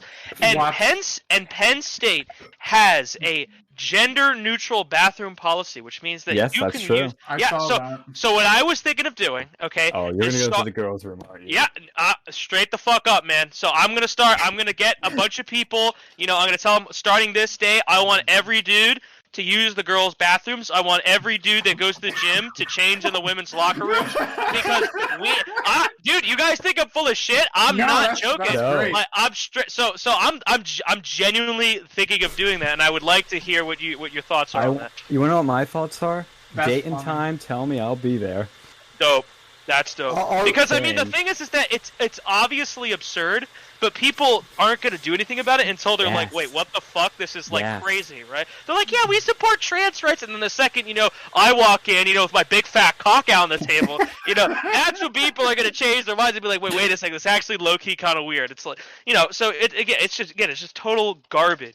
I knew I liked you. The minute I saw those yeah. pictures, that side. Fuck, Oh, let's you need to go. come on again, man. This has been great. This is awesome. How long has this been going? We've been on. Have we been live for 2.5 hours? Oh, Yeah, that's nothing. Yeah, we've had Uh, like 12 That's hours. crazy. fucking- Not 12 I know. hours. We've done for a while. We've done 4-hour streams before, dude. Wait, 1.5. I'm bad at math. My bad. Well, that's what we tried to push to because on the radio, we should tell you about the radio, and you can check out on the channel. But we used Yeah, to do dude, a 2-hour wait, show on wait, the wait. radio. Real quick, if you're a Penn State student, you should join the radio club or whatever Yes. they call it. Yes. Because we need What? to get access to that shit again. Wait. What is that? What is that? So when you're the hub, you know where the well, The used to be Robinson Barnes and Hub? Noble. The Robinson Hub? Yeah. Yes. Okay. Yeah. If you go in there, you know where the High School Musical steps are, the big ass wooden steps. Yeah. Right across from that and to the right near the exit is a radio station called The Lion. I used to be there for like 3 years, and we used to do this show on the radio, but without what we do on YouTube, it's sort of YouTube shit. But we had Sargon on there, we had Hunter Avalon, we had Milo come on, we had Styx Hexenhammer, we had Jack Posobiec, Mike Cernovich, we had a bunch of people we got on. You had me, and I. And Sam, yes, and Sam. That and- was when we first had you on. Was on the radio. It was a lot Wait, of how fun. many people does the radio reach? They never told us because for whatever What? reason. What? Yeah. Well, it's hard to get People really love to tell get that, on. too. People love to get on that show though because. Oh yeah, it's we like get a- callers. Yeah. Yeah, we Oh, get that was- callers every now and then. and we have That debates with sounds them. like a scam, yo. How the hell do you not know how many people are listening? Well, it's the radio. How are you going to gauge it? It's not like YouTube where it says this person clicked on There's it. no way to know how many people are actively listening to you. I'm sure the higher ups know, but they Yeah, they do have a way of knowing. They just don't say for some reason. What station does it broadcast on? Like, can I play that in my car? Line, Yes. yeah. Yeah, What was wherever it? you are, you can get it. It's a line 90.7 FM. There's probably music right 90.7. now. Yeah, 90.7. There's talk Okay. shows, there's music. I would do an hour of music and then 2 hours of radio. It was awesome. We had so much fun. But the only thing you can't do on there is curse. Well, yeah, because it's FCC regulated, right? Yeah. But you could do everything else. You could say stuff about the coronavirus that you couldn't get away with. Welcome to the Libertarian Hour with Avi! Penn State Yeah, there's no way they're letting me on that thing. They will. Dude, Yeah, as long as you don't go call it the let China Chad on. virus, you're okay. The China virus.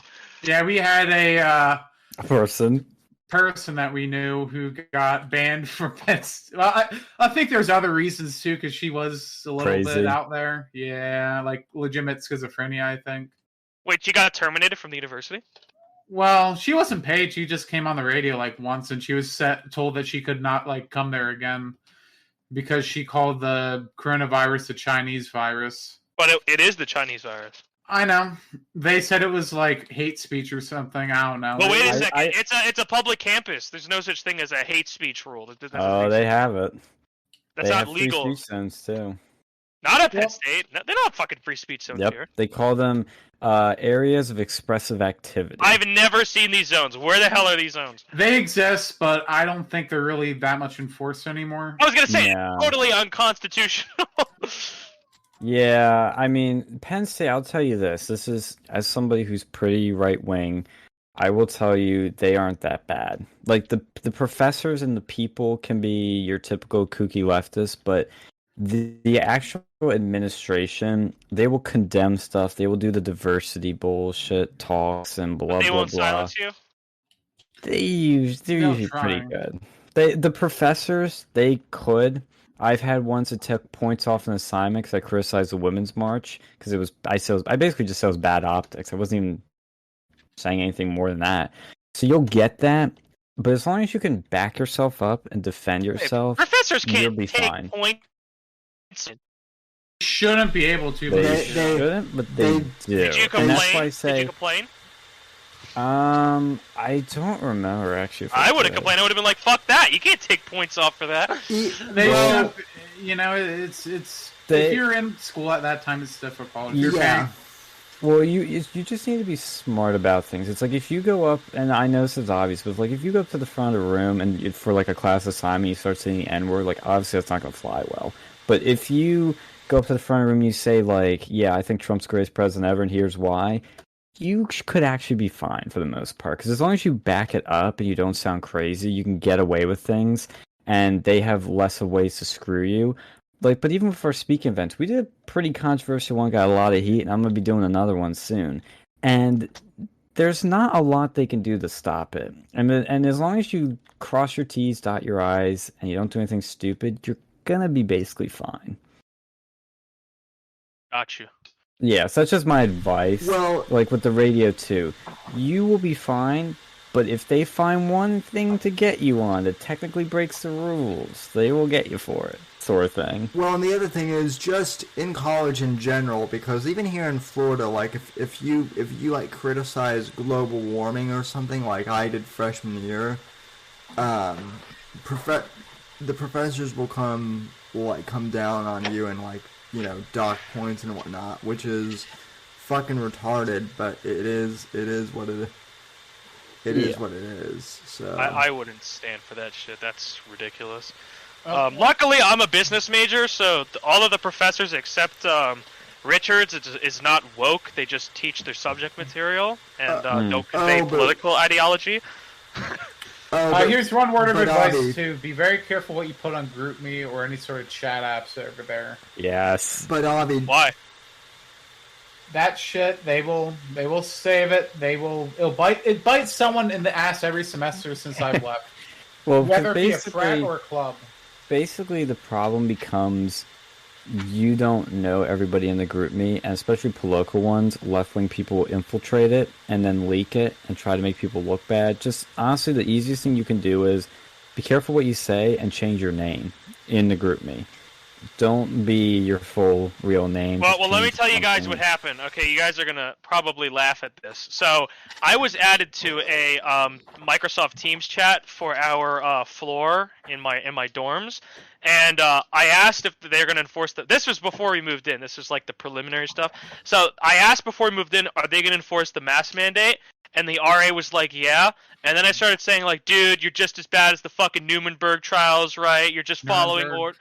Nuremberg trials, and I was like, you're like, it's fascism and all this other garbage, Dang. and I didn't get in trouble for it though. Well- People were like telling me to shut the fuck up, but I didn't get in trouble for it. Well, that's not what I'm talking about. I'm talking about, particularly Posting a spicy meme. things. Yeah.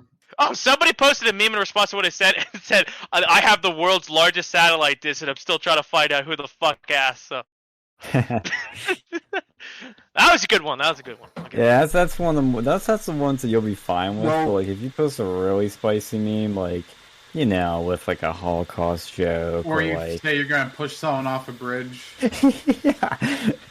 yeah, like if it's you'll know it's spicy is when you see it. Where it's like, just imagine if it got leaked with your name on it. It's like, yeah, that Dude, was. my attitude at this point in life is like, I can live my entire life fearful that some out of context Twitter comment is gonna impact my entire life, or I could just live my freaking life and just not worry about this shit. And I'm just choosing the second option. Like, I just don't care. Like, I'm just gonna live my life. I'm not gonna worry at every single quarter that I'm gonna somehow be screwed long term by something I say. It's like, I'm gonna be me. Yeah, and I mean I understand it because I'm careful to a degree, but at the same time I'm at a point where I know my abilities, I know my experience, where I know what I can do in life, and so I have learned like there are ways that I can achieve financial freedom, hopefully, and there is a degree that I just don't care anymore. And at the same time, I'm still careful, but it just depends what you want, what type of life you want to live, and can you live it more or less. If you want to live that lifestyle, all for it. Just gotta make sure you can live it, you know? And that's where in college you can kind of learn what you're good at, what you can do, how you can do things. That's kind of what I took away from college. It's like the classes are, for me, maybe I have ADHD, my therapist thinks so. So maybe I just can't focus, but I find classes boring and I didn't learn anything. I really didn't. All my learning was through Turning Point, the Trump Club, and my friends right here. They taught me a lot. They helped me a lot. And just getting involved with thank things. you. Here's some other advice too. Get a fucking internship. Yeah. Ooh, As soon as you can. I messed up on that. Early, because like if I want a summer internship, for example, how early should I? Dude, you're junior now. Start applying. I was like, I went to a branch campus. I fucked off my first year because I didn't think I'd need it, and then like boom, you know. So I should apply for an internship for the summer of 2022 right now. Yes. Absolutely. Yes. Does the business school have their own? Yeah, we have our own little thing. Yeah. Go to that one first. That's the more important one. I was cybersecurity major, so I didn't. I never went to the major one, but like not the major one. I never went to the big one, but you go to your own school's one. That's where your own college's one. That's where you'll find the good shit.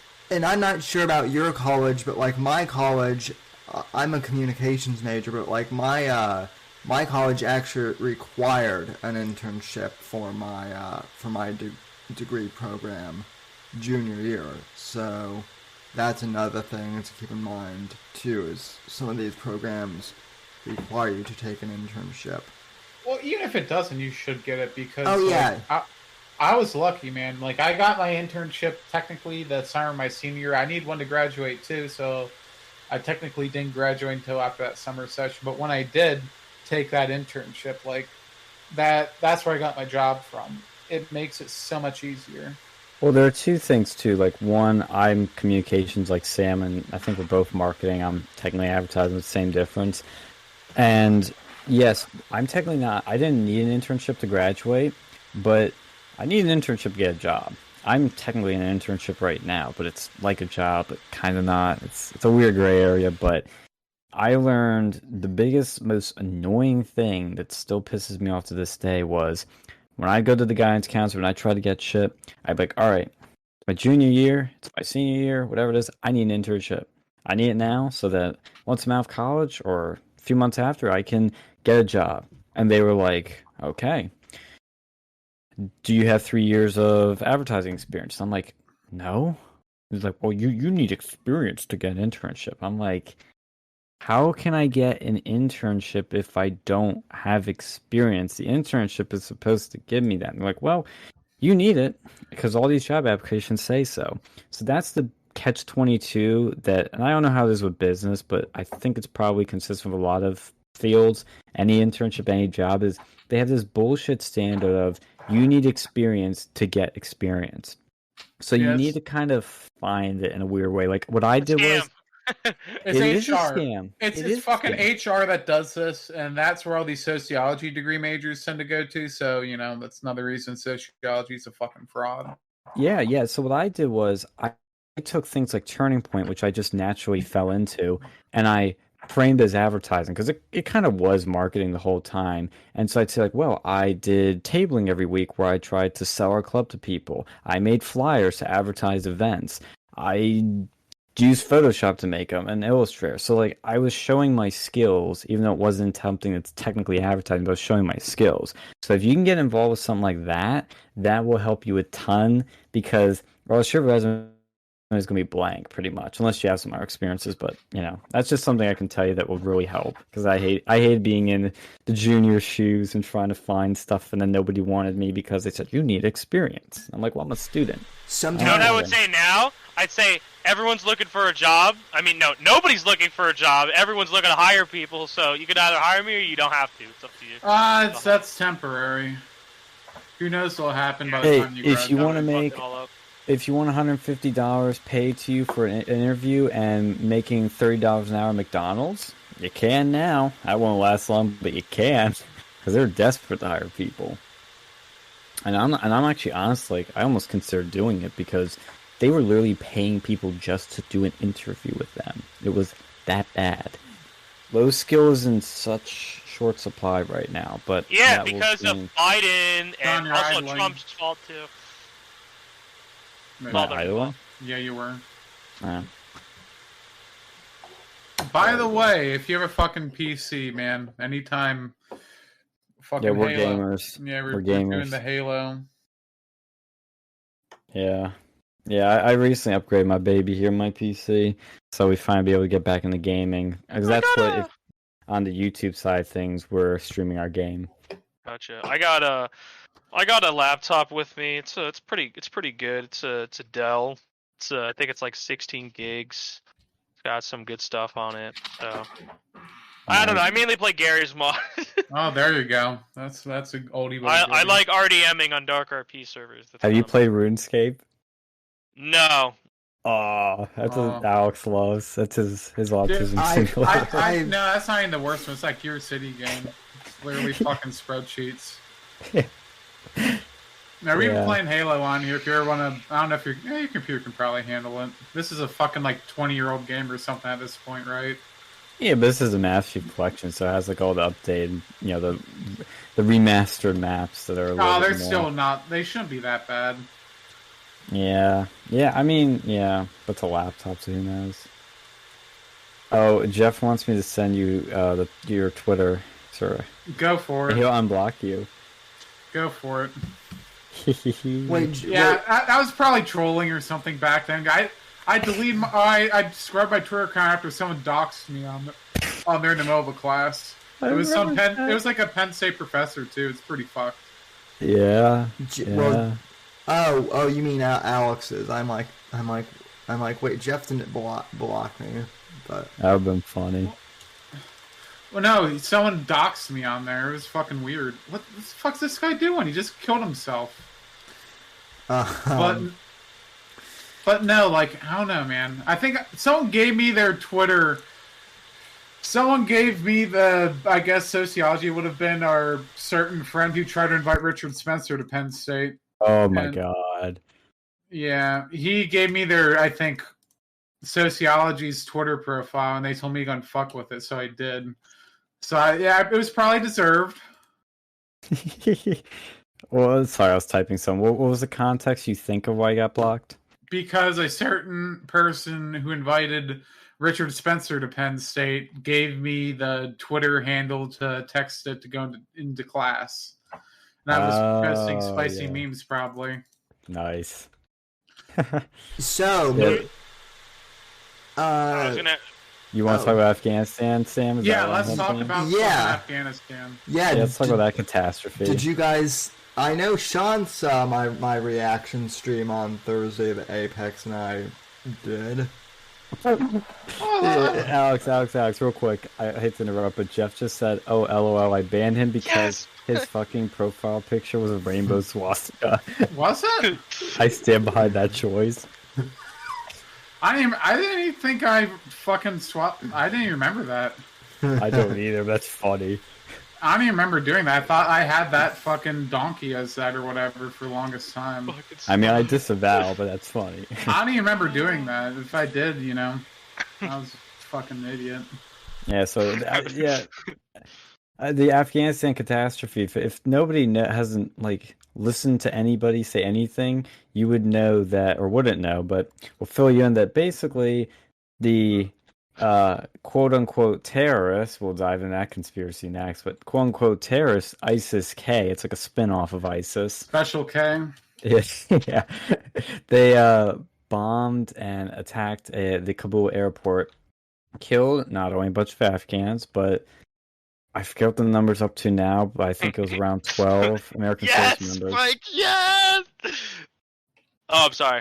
I was no. It's just I'm sorry for interrupting. I'm on Twitter, and Spike Cohen, who is the vice presidential candidate for the Libertarian Party for 2020. Oh, I know him. Oh, yeah, God. he just commented about my my stuff.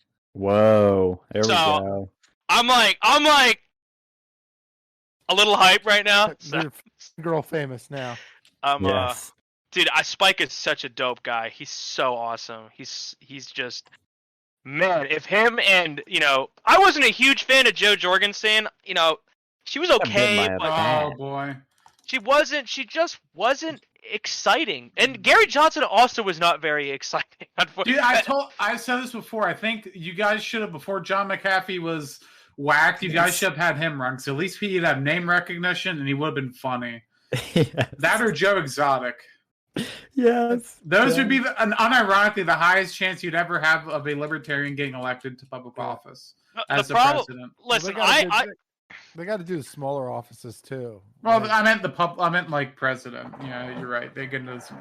They had the weird ones. Like I think it was the one in Florida that had a controversy with drinking goat blood during some satanic ritual. Oh, Jeff corrected. He said, "Wait, that was Apex. I'll unban him." Yeah, I was about to say. I don't think I ever did that. Oh wait. Oh my God! Yeah, that's right.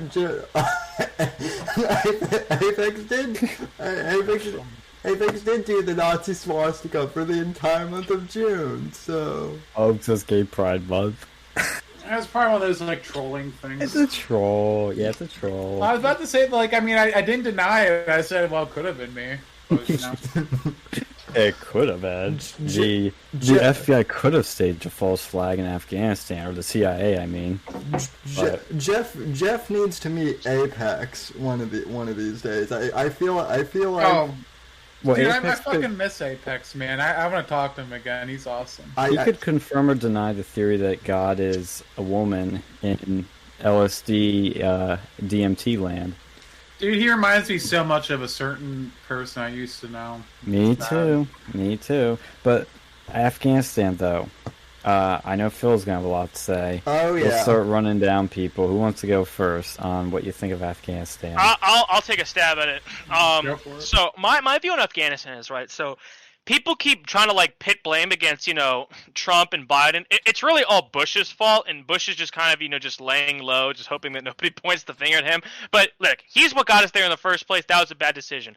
Now let's talk about the withdrawal. Okay, no, I don't believe anybody aside from like your warmongers are criticizing Biden for pulling out. That's the right decision in my opinion. Get the fuck out of Afghanistan.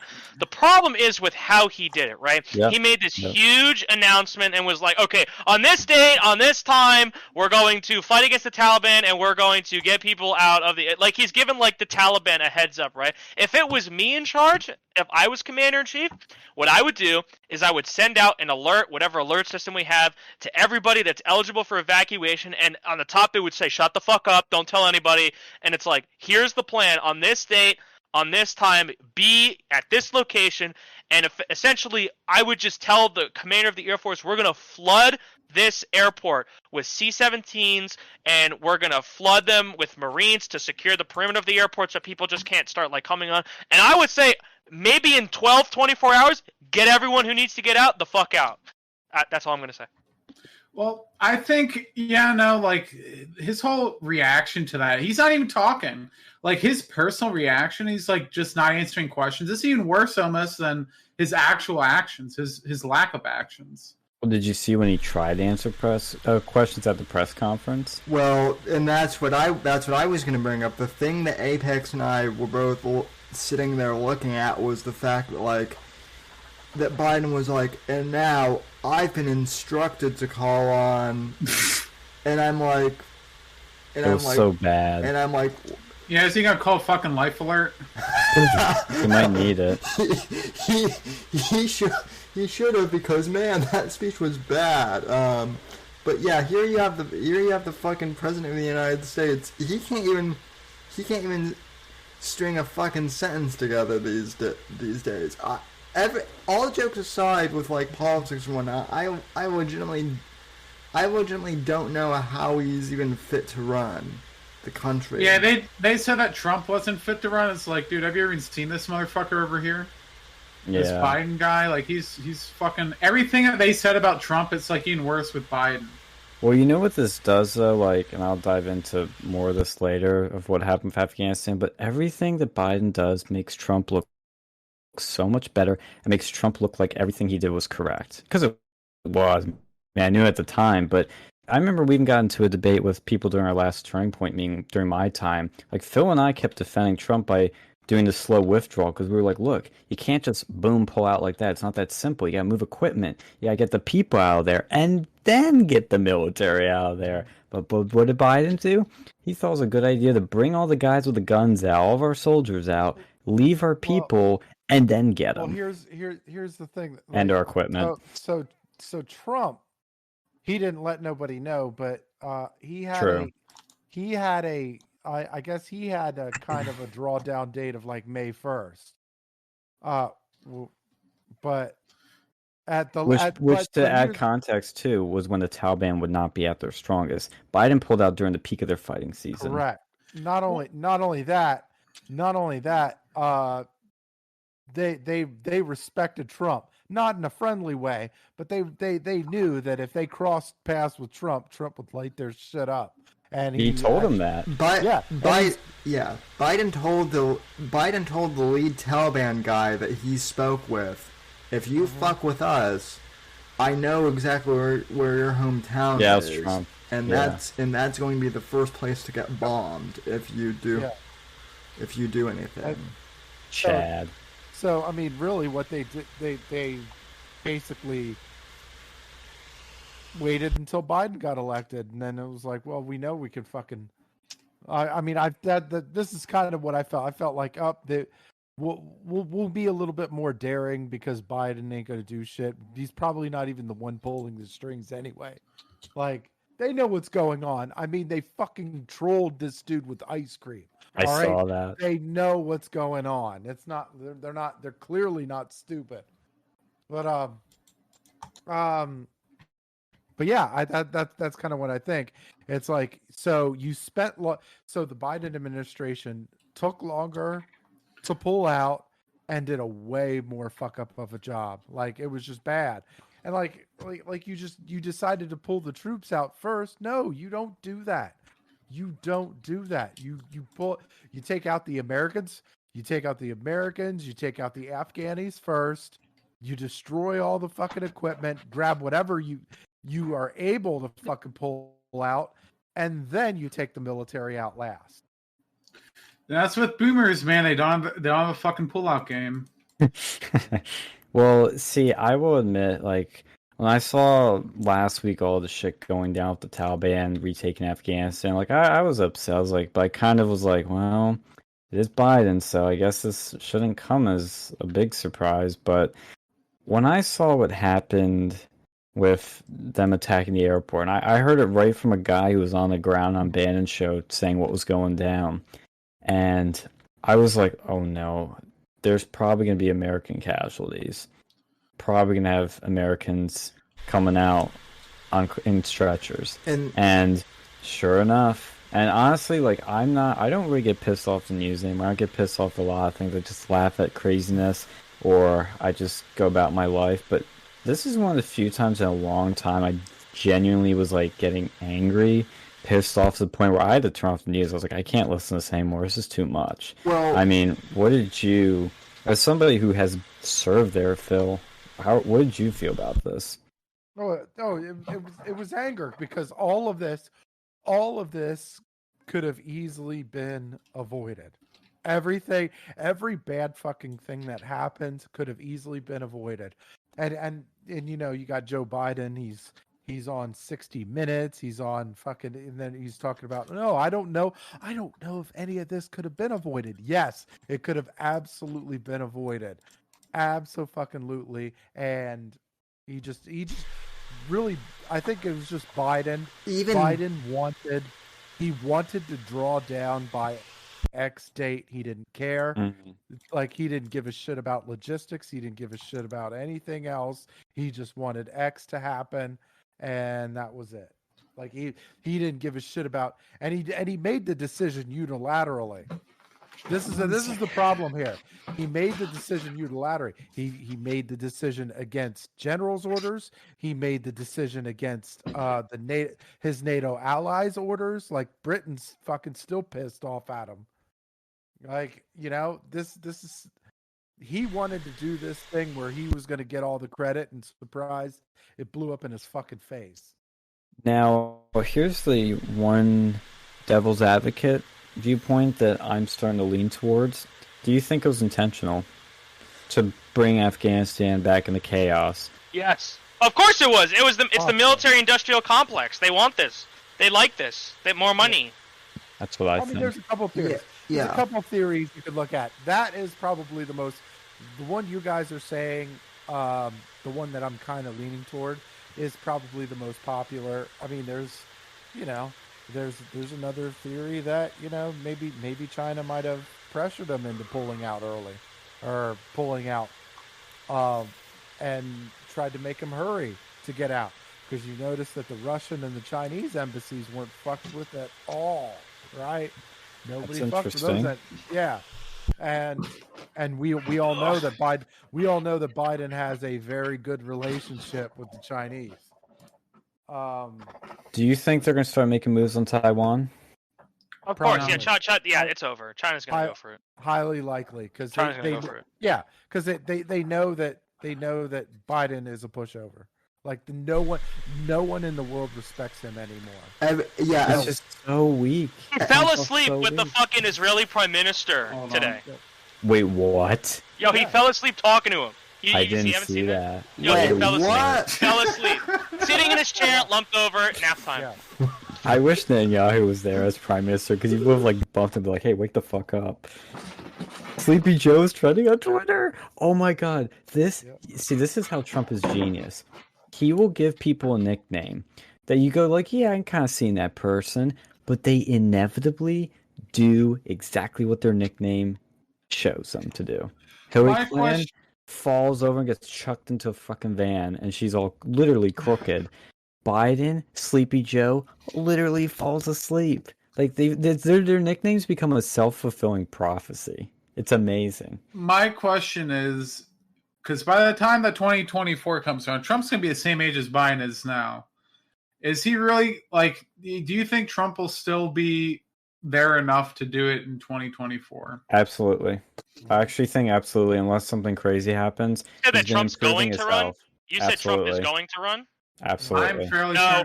Nope. I actually have money against him that he's not going to run. Really? What's your rationale? I'm curious.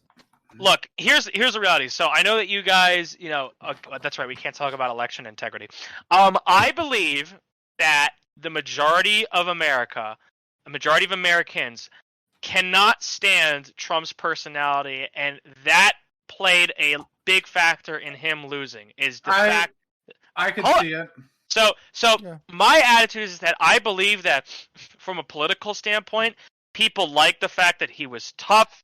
He gave off the vibes of, I'm in charge, I am in command, and his policies weren't all that bad.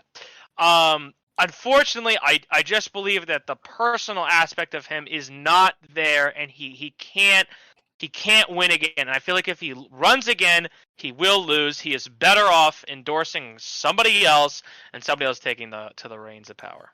No, I don't disagree with you on that as much. I really don't. I can see that, because I know a lot of people didn't vote for Trump because they didn't like his fucking talk, but we'll see. I basically get what you're saying. I kind of agree, but there's a big problem, which is, yes, in 2016, the biggest thing that kept a lot of people back was, I don't like his tweets. I don't like what he says. And I'm just like, get over it. The country's about to die. Yeah. This guy's going to save us. Well, but in 2020, when I was campaigning, knocking hundreds of doors, I heard the same complaints from people. That seemed to be their biggest reason. But what I started to notice was people that didn't vote for him in 2016 that were right-leaning and would have voted for him and should vote for him, voted for him in 2020. And the numbers prove that he gained 10, 15 million votes, whatever it was. And he gained. He grew I his think- voter base. He But didn't now lose he will support. not have any access to social media. You can't, That worries me more. and that's He's not going to working change on an now. alternative, but I don't know how it's That's- going to fare. But I mean, in all To get- honesty, if Trump wins, he's going to be the candidate by default. Absolutely. He's absolutely going to be the candidate by default because there's no one else. That's There's And no there's- one else. Well, can touch it. and there's also a factor of people, especially on the right, but when you he's now getting the contrast, which he didn't really have before. Like, you could contrast him to Obama, but now, like I said, look, when Trump was in, immigration, border was secure, no wars. Nobody was fucking with him, and when they did, he punched back 10 times harder with a Moab and with airstrikes, and the economy was great. With Biden, everything that was good under Trump is now bad, and the media can spin as much as they can, but people at the end of the day are going to go, my gas prices are higher, my food prices are higher, now Afghanistan's a mess. And the people that maybe were on the fence about Trump are going to be dying to have him back. And I think Trump does really well, and any candidate that's a change candidate does really well when things are really bad. Yeah, but on the other hand, too, I think that there's a lot of the older boomer base who would have voted for Trump. I don't think they're, between the I'll tell you coronavirus, I what. think that No, probably they're killed off strong a with lot of him. people. I think No. that killed off a lot of people. There is killed off. there is Yeah. there is something I kind of want to interject here, real quick. I think, like, in terms of, and by the way, Fat Kick Boy, thanks for the $5 super chat. I think there are a couple things at play here. I don't think that Trump is going to be running in 2024 either, just because of like, he'll be 78 years old, and just physically, I don't know if he'll be up for it. That's what we have to take into account. But I think one of the things that one of the big motivators in 2016 was that Trump was running against Hillary Clinton, who is literally, as I call her, Devil. the she saying, right? So, like, even people who, like, weren't particularly fond of Trump in the beginning, like me, were like, well, I'm gonna vote for him because I just hate that bitch so much. And then I ended up loving Trump the more, in the campaign I got into it. But, now, we need someone like DeSantis, and I'm not saying DeSantis is going to be the guy, but we need someone who has Trump's fierceness and no bullshit attitude without Trump's, shoot yourself in the foot on Twitter type mentality. But see, the Yeah. problem is that's the thing that the base loves about Trump, Yeah. is that he doesn't give a shit. And that's the So- thing that, I said on Twitter once, is that everybody, and look, I like DeSantis, I'm a little iffy, I'm a little suspect on some things, but I generally like him. But the problem I keep seeing is the neocons like DeSantis, and they all say, he's Trump without the bad stuff. And I say, Trump without the bad stuff is not Trump. And that goes back to what I said earlier about, like, rock stars, celebrities are messy, complicated people, and you can't get this perfect person without some messiness. And there is no DeSantis without Trump. Yeah. Yeah. There is no. Yeah. But in any case, well, okay. So if and we could dig into this a little bit too. If Trump, like, say, if Trump decides that he's going to run again, he will have questions that will need to be answered, like, there before he runs again. One of them being, and a couple of my friends that voted for it. The one thing that does irk him is, well, Tax he- returns. he hired a lot of the swamp, right? That Yeah, was a problem. That was a drain problem. the swamp thing kind of pissed me off. Yeah, He that should have done a better backfired job on with him. that. Like, yeah, The problem like- he had was he didn't know who to Jared- trust, and he didn't have much yeah. to choose from. But I think he's learned a bit more from that. Now, if he says that, people could probably get behind him. Like, look, this is the first time on the gig. I'm not really a politician. I learned who I can and can't trust. Here's here's what I plan to do, then that might be a little bit better, more successful. But I'm not sure that he. I'm not confident that he would go in that direction. That's who's he gonna select? Who's he have left? That's gonna be his friend. Like, he's got a few people, but he needs to start finding that shit out now. Even his own family turned on him. I know. Like, remember Mary Trump? Like, it's insane. I'm okay with Jared Kushner. Yeah, leaving. I agree with that. Well, they've distanced themselves from Jared. Yeah, fuck them. I never liked them to begin with. But I'm saying, like, with Mary Trump, at least Jared, did different views, but at least he never like openly bashed Trump. Mary Trump went out and like constantly bashed him, and still bashing him to this day. And honestly, I think we can put all this aside. I think the two things that matter most that would hurt Trump is social media, censorship, and election integrity. Those are the two things that are really stopping a victory. Well, not even that. He doesn't have any friends left. He has friends, but how many of them are trustworthy? But he ran with everybody against him and won in 2016.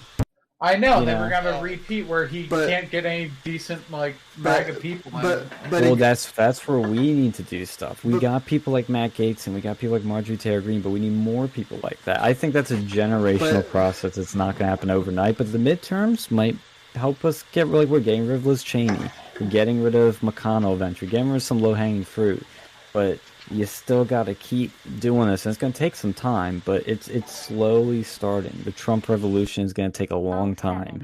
I don't know. I think we're gonna be in a world where we have MAGA with I don't think he's going to be taking the lead anymore. I don't think.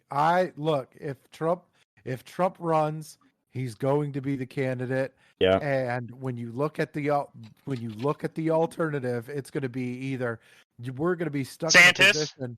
It's going to be either DeSantis. I'll tell you. DeSantis. Well, I'll tell you right now, DeSantis will not run against Trump. No, he's too smart. He'll want to be VP. That's what he'll want. No, DeSantis. I'll tell you what, he's not going to pick Mike Pence as his vice president. That's what I mean. Like, that guy's done. Yeah. So who's he going to have as VP? He's going to call. He's going to call me. No. But I think he will. Who else would he pick? No, because look, in all reality, he's going to call me. Yes. They call some of those boomer fucking volunteers you have. Yeah, it's easy to call a Q person. I mean, people are. The thing with the election with 2024 is if you look at the it's going to be like. It's good. The realistic possibility is it's either going to be Trump or because if it's Biden for 4 more years or if it's Kamala Harris,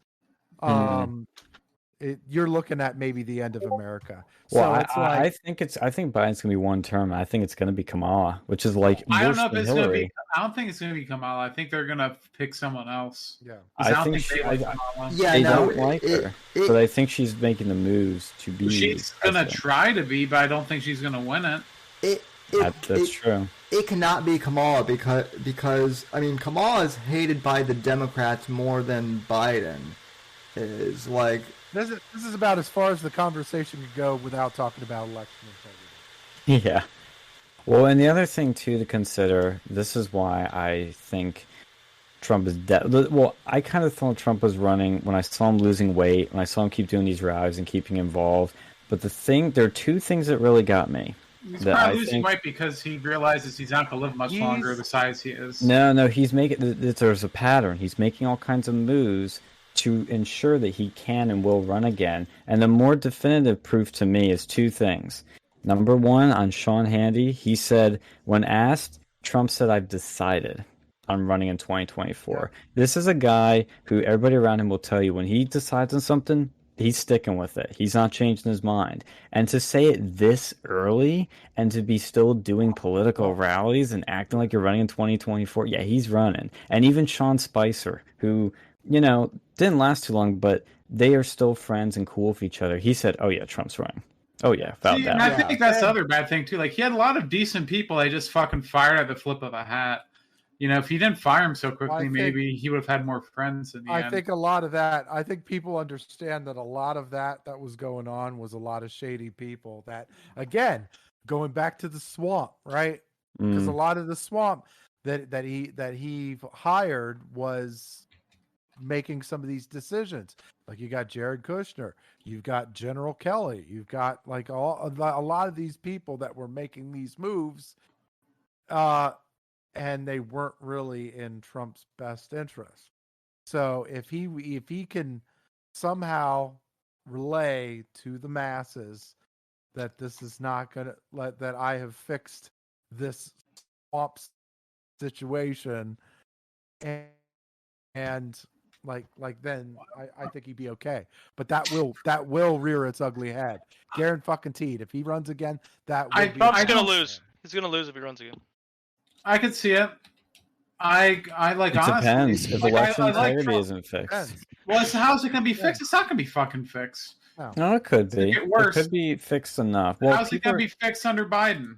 Well, first of all, elections are a state issue, not a federal issue. Well, for so now, I've heard they want to go and move it to a state issue. they'd have to get it through the Senate, and the Supreme Court would have to run it. I don't think that'd fly. I personally don't think so. It's a state's issue, and we'll see what the Arizona audit shows, and we'll see because I think once Arizona, if that has some meat on it, the other dominoes are going to fall. Well, here's the thing. If Arizona audit shows shit, what's going to happen? Like, what's their end game with that? The other dominoes will fall. You'll have Georgia doing, you have Pennsylvania doing, you have Nevada do one. PA won't do it. Yeah, Georgia's already working on one. It's true. Yeah. Well, the other thing too, guys, is we're also going to have to see what happens with the recall election in Newsom. in California. That doesn't matter. Hold on, though, Alex. They're already finding instances of like ballot tampering fraud, and because and look, like Larry Elder or not, the fact like the I like him. I fucking actually enjoy Larry Elder. Listen to his fucking show all the time. So do I. I actually met Larry Elder a couple years ago. The fact that they're trying to write hit piece after hit piece on him, and they're scared. Well, and so. That's the other thing I'm saying about DeSantis is, like, DeSantis is saying, DeSantis isn't, like, 100% where I want him, but the fact that, like, they keep trying to, like, blame DeSantis for, like, rising COVID numbers in Florida and, like, write hit pieces on him, like, as I always say, pay attention to the media is writing hit pieces on the most, because that's who the establishment is afraid of, and right now, they're afraid of Trump, they're afraid of Elder, and they're afraid of DeSantis. I agree 100%. Okay, hold on. Let's just dispel this right now. There's no way Larry Elder is running for president in 2024. No, he's not. He's going to fix California. He's going to repair that shithole. If he even can. I don't even know if he can. No, I don't no, he'll win. He'll win. He'll win the recall. He'll win the recall. He could win. He could win, but he ain't going to be able to do shit. No.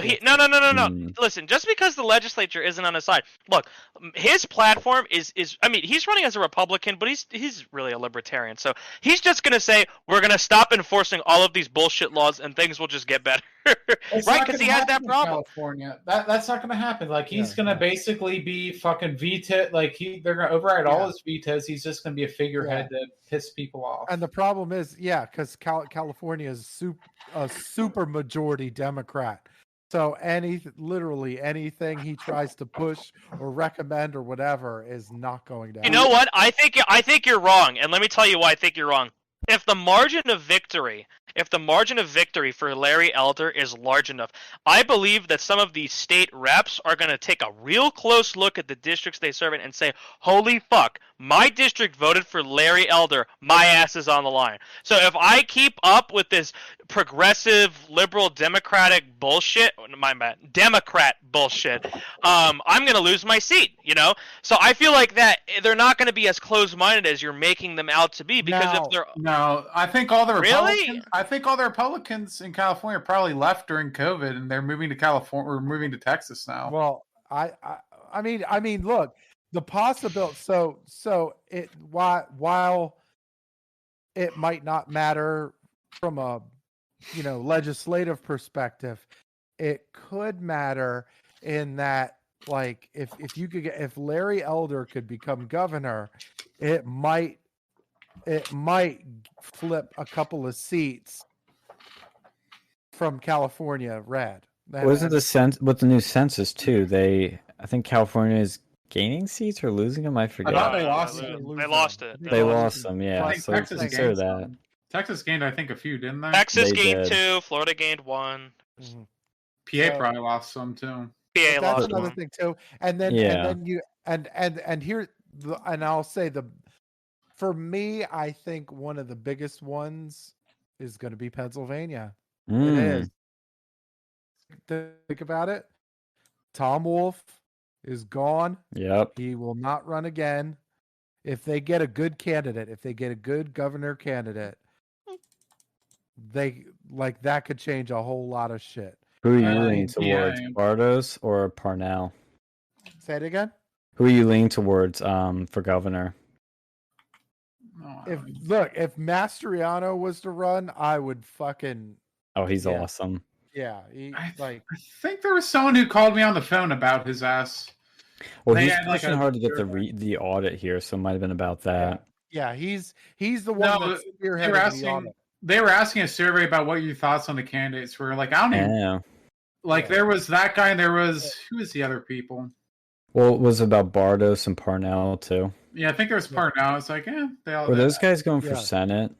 I don't know, man. Well, I no, don't know. They're just Parnell was going up against. He was going for a House seat the last time Against and Connor lost- Lamb Yeah, and he lost to by some 1%. Yeah, for very sketchy shit too. But I think he's going for Senate now, right? and of course the Secretary of State had to fucking resign in disgrace. A couple Yeah. months back. Yeah. wait. What happened with the secretary? I forget. The Wasn't it a child porn scandal or something Oh weird? No. God! no, I Fucking think Democrats and their child porn. no, I think it was I think it had something to do with the not disclosing some congressional amendment or something like that. Oh yeah, something like that. It was Yeah. some real shady stuff. Yeah. So I just checked, and Parnell's the guy running for Senate that's going to fill. It's Toomey's seat. They're looking Oh, to fill fuck him! Toomey's seat. Fuck him! I Yeah, hate Toomey's Toomey. awful. Yeah, What's thanks he- for Why- Why do you Joe? guys hate Toomey? What's wrong with Toomey? Oh, he voted Toomey. to impeach He's an Trump. anti-gun. He's an anti-gun fucking senator, fucking or whatever he is. Yeah, he was a senator, anti-gun, voted to impeach Trump, and he's got really anti-Trump near the end of his term too. I never liked him. He gave me just weird vibes, but that seat's up, and I think Fetterman's going for it. You know, the fucking guy. That's the guy who threatened a black dude with a shotgun. Yeah. Yes. There's Yeah, some the Black dude that Lives looks Matter like a people on his ass. Yeah, the dude looks like a gangster, like a freaking mob boss or something. Not in a cool way, but like in a scary way. And yeah, I think that should be the attack ad against him. You have a field day with how he went after a black jogger, an unarmed black jogger with a shotgun. And he's going to go up against, on the Republican side, it's either going to be Jeff Bartos or Sean Parnell. Parnell's a veteran, served in Afghanistan, and I was initially leaning towards Bartos because of he was doing smart messaging for small businesses, but he's now been seeing Parnell on Tucker recently, just railing against Biden. I love Parnell. He seems awesome. Yeah, I think we're gonna start seeing a dawn of the alpha male again. Yeah. Here's the question: like we all like to shit on Biden, right? Like, but do you guys really want President Harris? Is that something you're interested in? No, that's another thing I'm going to talk about. Like, I've seen Republicans introduce articles of impeachment. Like, what the fuck are you doing? It's gonna be even worse with Harris. See, well, I think those are political moves because they know they're not going to actually impeach him. But Well, maybe they fucking will. You know, what if they do? Just because Biden gets impeached, it's going to be by his cabinet. It will not be by Congress.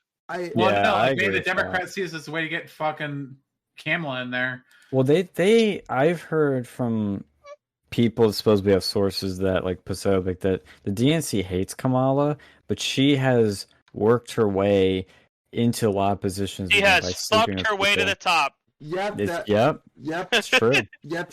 And so she has leverage. She's that bitch that shouldn't be in a position. Those that beef curtains have seen a hell of a. I can't even say that with a straight face. Female privilege. Be able to go and suck someone's cock. Ugh. I love that phrase. That is such a fun phrase to say. Beef curd. I'm gonna steal that from you. That's a good one. I mean, I call it roast beef, but yeah. Oh my Oh. god. I- And then imagine, and then wait a second. So if we impeach Biden, impeach Kamala, then we're stuck with Pelosi, right? So Yep. it's a No. progression of worse. It never gets better. If I was the Republicans, I would wait until the I would wait until the next election. Mm. Because really, Biden is kind of just destroying this thing all on his own.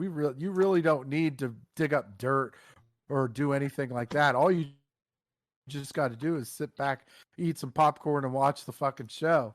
And he's kind of just killing this thing all on his own. But so you wait until the election, get control of the House, get control of the Senate, and then start dropping bombs. I will say this for Kamala though, her head game has to be somewhat decent because, I mean, she did basically suck and fuck her way to the top, so it couldn't have been that bad. I have to admit that you gotta admit you hate her. She's crazy, but she's probably one of the better looking Democrats. Like, Yeah, let's be real. You know, To be my fair, dad. AOC, you know, she at least be a little bit better looking than that shit. AOC I don't and think Kamala so. probably the best looking Democrats. No, Like, no, let's be no. real. Fuck that. Yeah. Well, I don't Can you think find a better looking one? I challenge you. Tulsi Gabbard. Is she a Yeah, I'll Democrat give- though? Yes, she is a I Democrat. thought she's no longer Yeah. fucking. In Well, office. she is a Democrat in name only. Well, She's- yeah. She's a dino. Yeah, literally. I mean, Well, because look, Walker. she's in Hawaii. You can't win as a Republican, even though she kind of acts like one, but kind of doesn't. You Well, know, there's a lot of she's military, older. and there's a lot of military in Hawaii. So that's probably how she got. You know. I mean, Yeah. I mean, Tulsi. I mean, I'm a Republican, but Tulsi's a MILF, so. Sam, Or your degeneracy has no home here. Be oh, gone. come on, Phil's here. So, Yeah, but he's a veteran. If we kick him out, we'll be called like, oh, you hate veterans or something. Exactly. But no, what I was gonna say about Biden though too is I do think impeachment is very well possible because even the corporate press who usually tries to cover for Biden, even they're admitting that this thing in Afghanistan and Biden's It's speech, awful. Yeah. even they're saying that this is a total fuck up. And when Yeah. that happens, I'm always like, oh boy, if CNN and MSNBC are, saying that this is fucked up, then it's, I mean, like, How else do you say it? You know, what else can they really say? Like, I think the DNC is preparing. This is why Biden's gonna be a one-term. He's gonna be a fucking Jimmy Carter of 2020. He's worse than Carter, I well, think. Okay, hold on though, because remember when the Arab Spring happened, and Fast and Furious happened. Like there were, But Democrats covered it up. This one, they're letting it happen. Like, Yeah, you can't cover this Well- up. The only way they can they spin blame this Bush. is blame Trump. That's the only Well, way they can spin this. They blame Bush on Fast and Furious because they had Operation Wide Receiver. You Well- know, they wrote to go and blame it on the fucking other guy. But When I with hear this- that, I think of Sandusky jokes. Oh, well, that's a tradition. that's what I'm saying though. Is like it's like last time when Obama was in office, there were definitely things that he should have been impeached for, and yet the media bended over backwards to protect him. They can't do that now with Biden. This is bad. Like, Oh, this is yeah. worse. Well, this is way worse because it seems like sheer look, you can think it's intentional, fine, but to the average person, this is going to seem like sheer incompetence that cannot continue and be tolerated. But the tricky thing too is the Democrats have trivialized impeachment because they impeached Trump twice over nothing, zippo, and he got cleared in the Senate both times. He did nothing wrong. So they've trivialized it to a point that now, again, it's going to be like the nuclear option, I think, where Republicans go, hey, better be careful with this. Oh, you did it? Okay, we're going to do it now too. If they have any balls, they'll start, getting a little ballsy with things. But, McConnell's balls are all shriveled up like raisins. Well, oh, yeah, like, can you imagine I mean- McConnell's are probably like, yeah. I mean, Have you ever seen a Like, turtle's this- nutsack? They He even does have look like a fucking turtle. balls? I'm not going to Google that, but I really want to Google what it looks like right now. But I don't Turtle think they have- nutsack. I don't think they even have that sex. They're not mammals, right? I don't know. Fucking lizards, they use some weird shit. lizard people. That's what they all fucking are. Yes. You were saying something, Phil? yeah, I mean, this is. I mean, we were saying this last week. Like, if anything happened, like if anything were to happen, in Afghanistan, that this would probably be worse than the fall of Saigon Hmm. in Vietnam. And lo and behold, 13 troops are gone. The Right? fucking helicopter looks just like Saigon too. It's great. Oh. Yeah, Oh. but there's no note. I don't think there's any known fatalities in the fall of Saigon. No. This one has fatalities, and in a much faster pace too. Like it's just like And more embarrassing. Well, Like, could you Were- get more embarrassing? Were they asking the Taliban to help them defend the fucking airbase? Yes. Oh. Like, Yes. what is this shit? Yeah, that was what Tucker was talking about. They literally, our geniuses, unless they're intentionally doing this, literally went, "Hey, we need some airport security. Taliban, you want to do that? Oh yeah, sure." Well, And then, yeah. and then they would, "Hey Taliban, we know some bad guys that you don't like. You want to help us out? Okay, here are all of our Americans' names and green cards stationed in Afghanistan. Can you help us out? Yeah, okay, thanks." Thanks, Taliban. We can trust you, right? yeah, Retarded. Clay Travis brought this up too on the Clay and Buck show yesterday that Biden was in Congress when the fall of Saigon happened. Oh, And he was the one that like authorized. He was like one of the Congress people that like approved the operation that turned into the fall of Saigon. So yeah, he's been around for like two of these clusterfucks. So he's got good experience. Hey guys, with them. it's been a pleasure talking to you all. I do have to go, sadly, but it has been a wonderful 2.5 hours. Thank you so much for having me on. I really do appreciate it. Oh, Yeah. dude, thanks for coming on yourself, yeah. man. We love that. We haven't had guests in a long time, but other than, I mean, Sam, you're just like the frequent, like I guess infrequent co-host, if anything. yeah, you know? I'm not So we really appreciate it. I'm not really a guest anymore. I'm kind of like a Yeah. panelist at this point. Mhm. Pretty So. much, yeah. And Yeah. we'll certainly keep in touch, all right? Yeah, man, you I'll- ever want to come on again? Fucking let us know. And, Appreciate Yeah. it. I'll keep you guys posted. Take care. Have a great night. you See ya. too. too. Me too, man. What a Um, king! What a king! Where can people? I know he's signed he's off, but where fine. can people find him at? Let Penn me State protesting. Don't dox him. No, I'm kidding. He already Uh, admitted to that. Yeah, I know. That's what I was kidding. His Twitter handle I can pull up, and that seems to be. I know he has a website, but if you go follow him on Twitter, you could use the love there. It's at Resist Penn State, all one word, at Resist Penn State on Twitter. Go follow him. I just got shot in Halo, so you better do because I sacrificed my life in Halo for it. At Resist Penn State on Twitter. Give him a follow. He's a true king.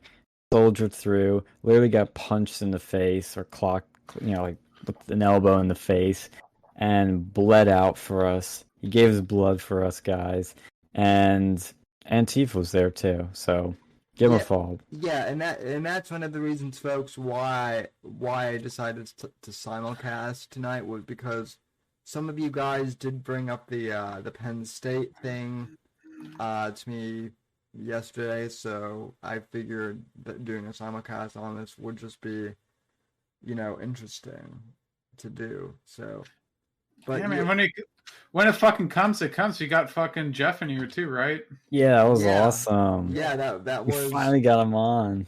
that was great, and we will we'll be sure to get Jeff back because what I really want is the Jeff versus Phil, showdown. SmackDown. Yeah, I also want the Jeff versus Apex showdown too. Even though Apex doesn't know Jeff, I just want Apex to mess with Jeff for a bit. Yeah, I think I mean, I'm up for whatever. You know me. Yeah. I don't give a shit. It was good getting him in the room to talk to us, because I mean, I will say, I obviously going to disagree with him on a lot of things, but he's at least open-minded. He's at least approachable. And you can have an honest, real conversation with him, none of this like filtered BS. Yeah. And real quick, because I know you sound like you want to say something, Phil, but Fat Keckboy in the chat says, "Yo, rather have Tulsi than Kamala." I mean, they at least have somebody that's 100%. a bit better, but yeah. You want to say something, Phil, too? No, I said what I was going to say. Okay, cool. Well, the only other thing I want to talk about, really, and then we can keep going or go out or whatever we want to do, is Eric Clapton was trending on Twitter and all across the world because he dared make an anti-lockdown, anti-mask protest song. Something the left loves to do, make all these songs about whatever cause they act like they're caring about. He does it, and they call him a white nationalist. Now, what is interesting, I want to point out something that's interesting that I think is rather brave of him to do, dare I say. Not necessarily the song, but I found interviews where they were saying, where he was addressing some pretty bad stuff he said in the past. I'm not going to sugarcoat it. He was at a concert, I think, and he basically was telling, like, all you gamer words and all of you other races to get out of the country. What the which fuck? is like, that's pretty out there. Like, this is saying, what did Eric Clapton do before this? Like, what was his musical shit? Musical shit? Well, he is revered in the industry. Well, revered, I forget. He's considered one of the greatest, if not the greatest, guitar players of all time. Yeah. He's highly, up there in terms of guitarists. He's obviously has his solo work, like Slow Hands, his probably most famous album, but he's also done songs for other groups or played guitar for other groups. And like he did stuff for the Beatles, he did stuff for a lot of people. He's been inducted into the Rock and Roll Hall of Fame 6 times. Like he's the one that's flyer. done that. Yeah. But so basically he's uncancelable, and I fucking love that, because you can basically say whatever he wants and they can't cancel him now because he's Eric Clapton. So. Yeah, he has that level of legendary status at this point. But what I found interesting, because I don't know too much about him, actually. I really haven't dived into him. I know his music a little bit, and I have a couple, like one of his albums, Slow Hand. But what's interesting was he said some pretty bad stuff at one point, but he didn't go in an interview and say, "Oh, that's not me. Oh, I would never say that. I was just drunk." What was interesting was he literally said, "I used to be pretty damn racist, but I've changed." And I thought, I've never heard anybody say that. Can you think of anybody else who genuinely was able to say that? Because that sounds like, to me, a more honest take, especially considering that was from like the 70s, which, obviously things were getting better then, but there were still quite a few people that were pretty racist then. And he flat out admitted, like, yeah, I was racist then, but I've changed and I'm not now. I thought that was a really, really interesting thing to say. And I think that's the sort of thing that more people should be like and should be saying. Obviously not being racist, don't take it out of context, but when they do something bad, don't lie and admit that you've changed, because that's what humans should do. if they're doing something bad is they change, not act like they've always been a perfect person. So I was surprised to see that, and it actually made me respect them more. The only other one I can think of that has done that interesting enough is Van Morrison, who is also His buddy now. Who is also pretty well. I mean, they've been been buddies, but like they're tight buddies now. Yeah, and getting shit from the left. And Van Morrison has also been accused of being a misogynist too, because like back in the 70s, like he used to. So he's from Ireland, and Gavin actually loves Van Morrison because I guess Van Morrison is like Scotch Irish, and so is Gavin. So Gavin's a big fan, but yeah, I guess Van Morrison wrote like a song about like no more lockdowns, like about like 6 months ago, and everyone basically was like freaking out, and he basically said if you don't like the music, don't buy it, or fuck off. So good. And yeah, and he's also admitted that he used to say like some pretty like racist and sexist things, but he's changed, but like he's never like apologized for what he said back, and he just said it was a different time, and I've changed. So well, that's the more honest truth of the matter. It's like whenever times you see and you're still seeing it, they try to change. Oh, this is another thing that can connect to this kind of. But when you see how in the movies they'll try and change stuff that was racist then or looks bad then from the 30s, it's like, look, you should keep that there because it shows what those times were like and how we shouldn't be that way and how it's reflective of that time. It's the way things work. You like it or not, it's the way it was. And all art is reflective of the time it was made in, for better or worse. But did you see that Disney is changing the name of Boba Fett's ship? Yes. Yeah. No longer the Slave One. It's going to be the Spitfire? Firestorm or whatever it's called. I thought it was a Spitfire or whatever. No, that'd be a little too generic, so they went for another generic name. Yeah, so you can't even in Star Wars use the word slave, basically. What do they call what happened to Layla, or Princess Leia? They're calling her the Hutt Slayer now, and that was... Wait, are you not joking? No, I'm not joking. Look it up. So... The Slut Slayer? Yeah. Leia the Slut Slayer? Well, yeah. Well, that's what it should be called. But yeah, Leia the Hutt Slayer. Which, by the way, when Disney tried to come after Slave Leia, even Carrie Fisher laughed them off. So being enslaved, she's fucking enslaved. She's a sex slave at that point. Like, come on. Yeah. Like, you don't have to say the sex part, but like, she's not there of her own free will, and she's not arrested, so she's a slave.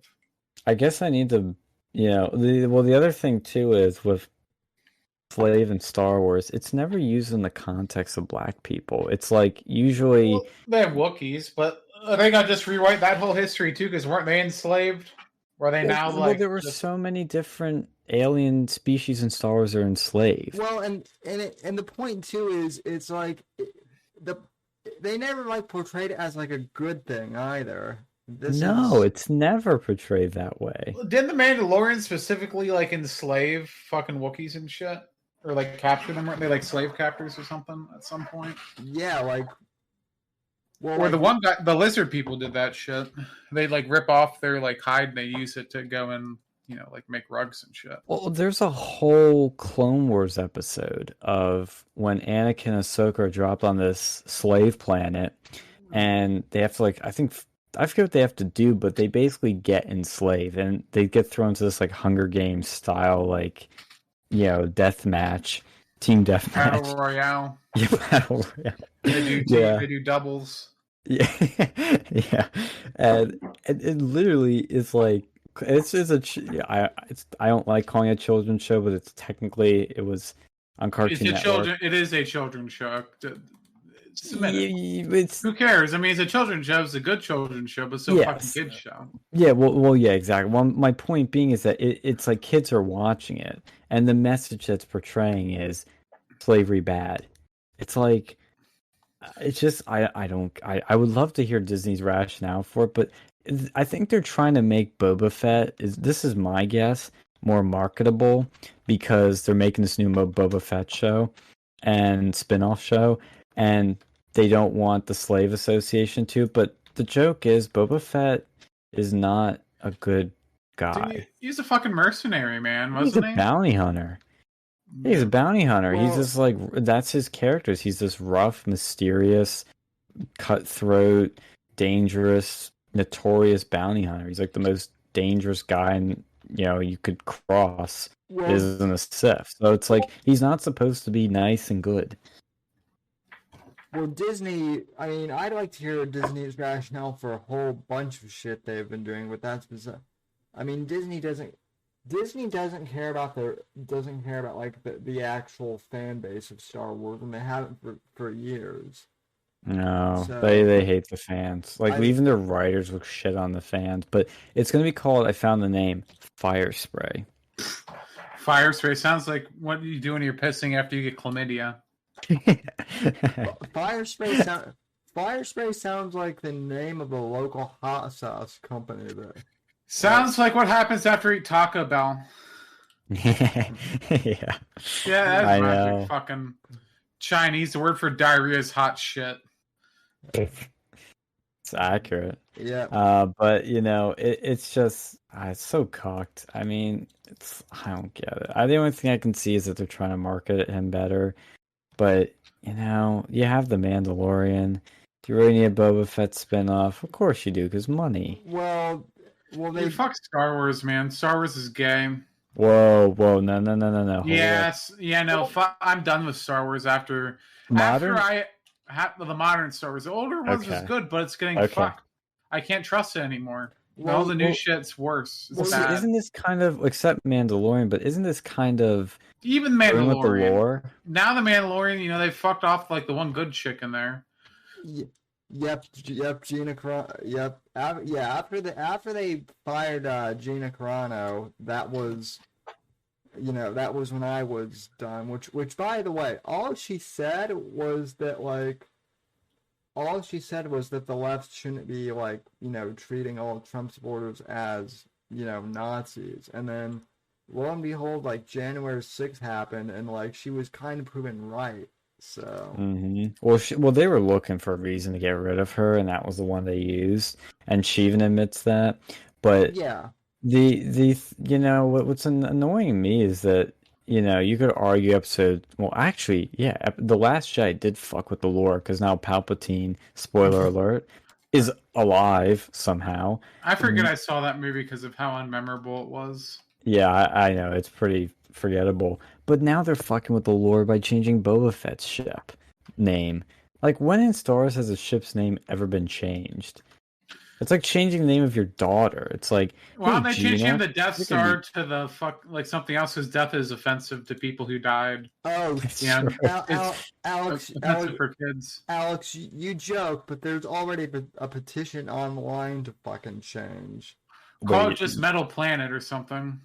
Oh god, Moon. don't give them any ideas because Disney Star Wars will they'll do that. So See, that's honestly, that was like the one thing I thought as a kid. Like Slave 1, that went over my head. It's no big deal. But I thought Death Star, that sounds kind of dark for something I'm watching as a kid. Ooh, Death Yeah, Star. But, looking back, obviously, it's like, this it's- is nothing. But well, it's fucking supposed to be the Death Star is menacing. Good. Yeah. That's the fucking point. It's supposed you're supposed to be fucking scared of Darth Vader. You're supposed to be, yeah, he's the bad guy. Well, I thought they made him they try to go make him deep or something. Some of the newer shit. I don't know.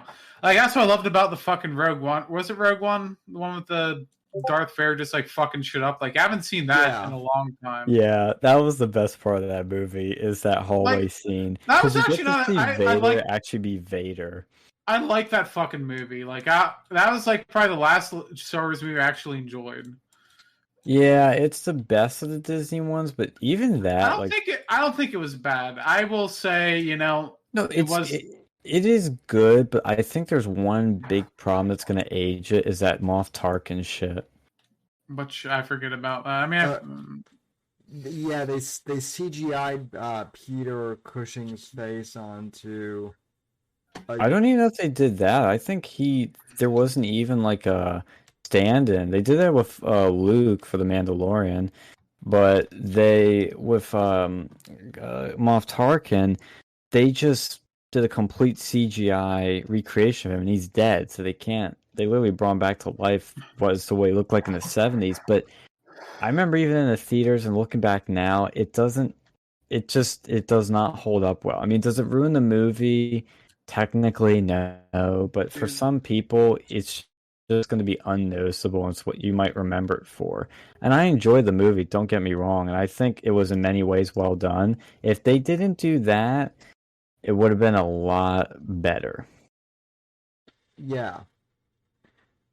But anyway, well, do we have any other topics to cover tonight, or?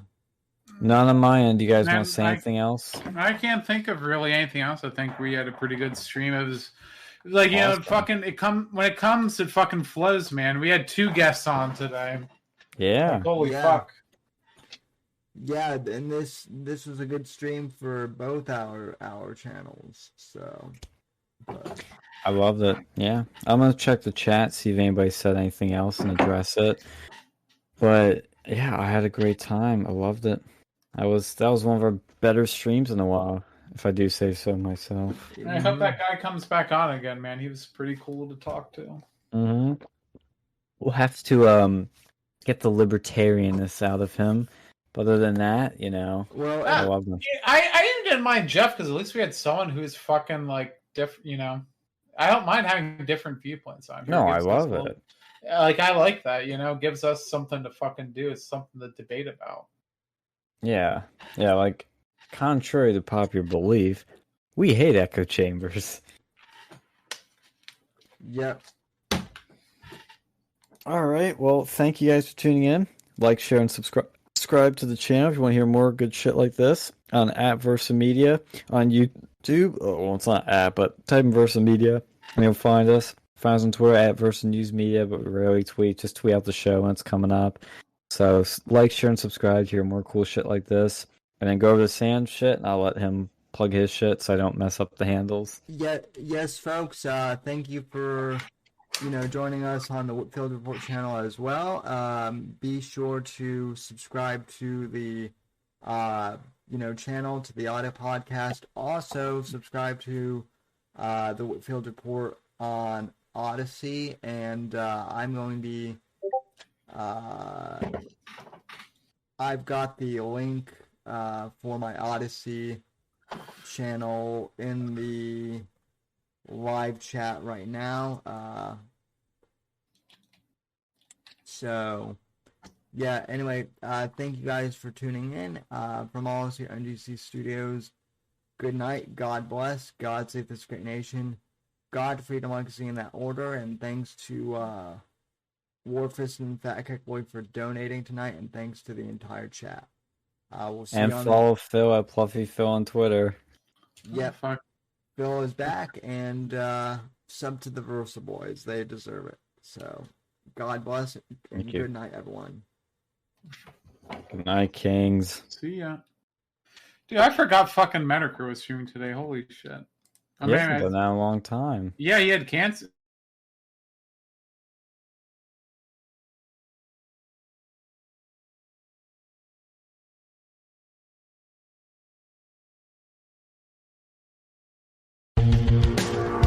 Thanks for listening to The Whitfield Report on the NGC Network.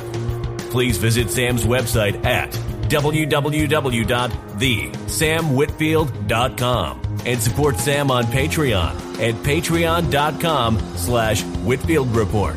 Until next time, God bless, God save this great nation, and God, freedom, legacy, in that order.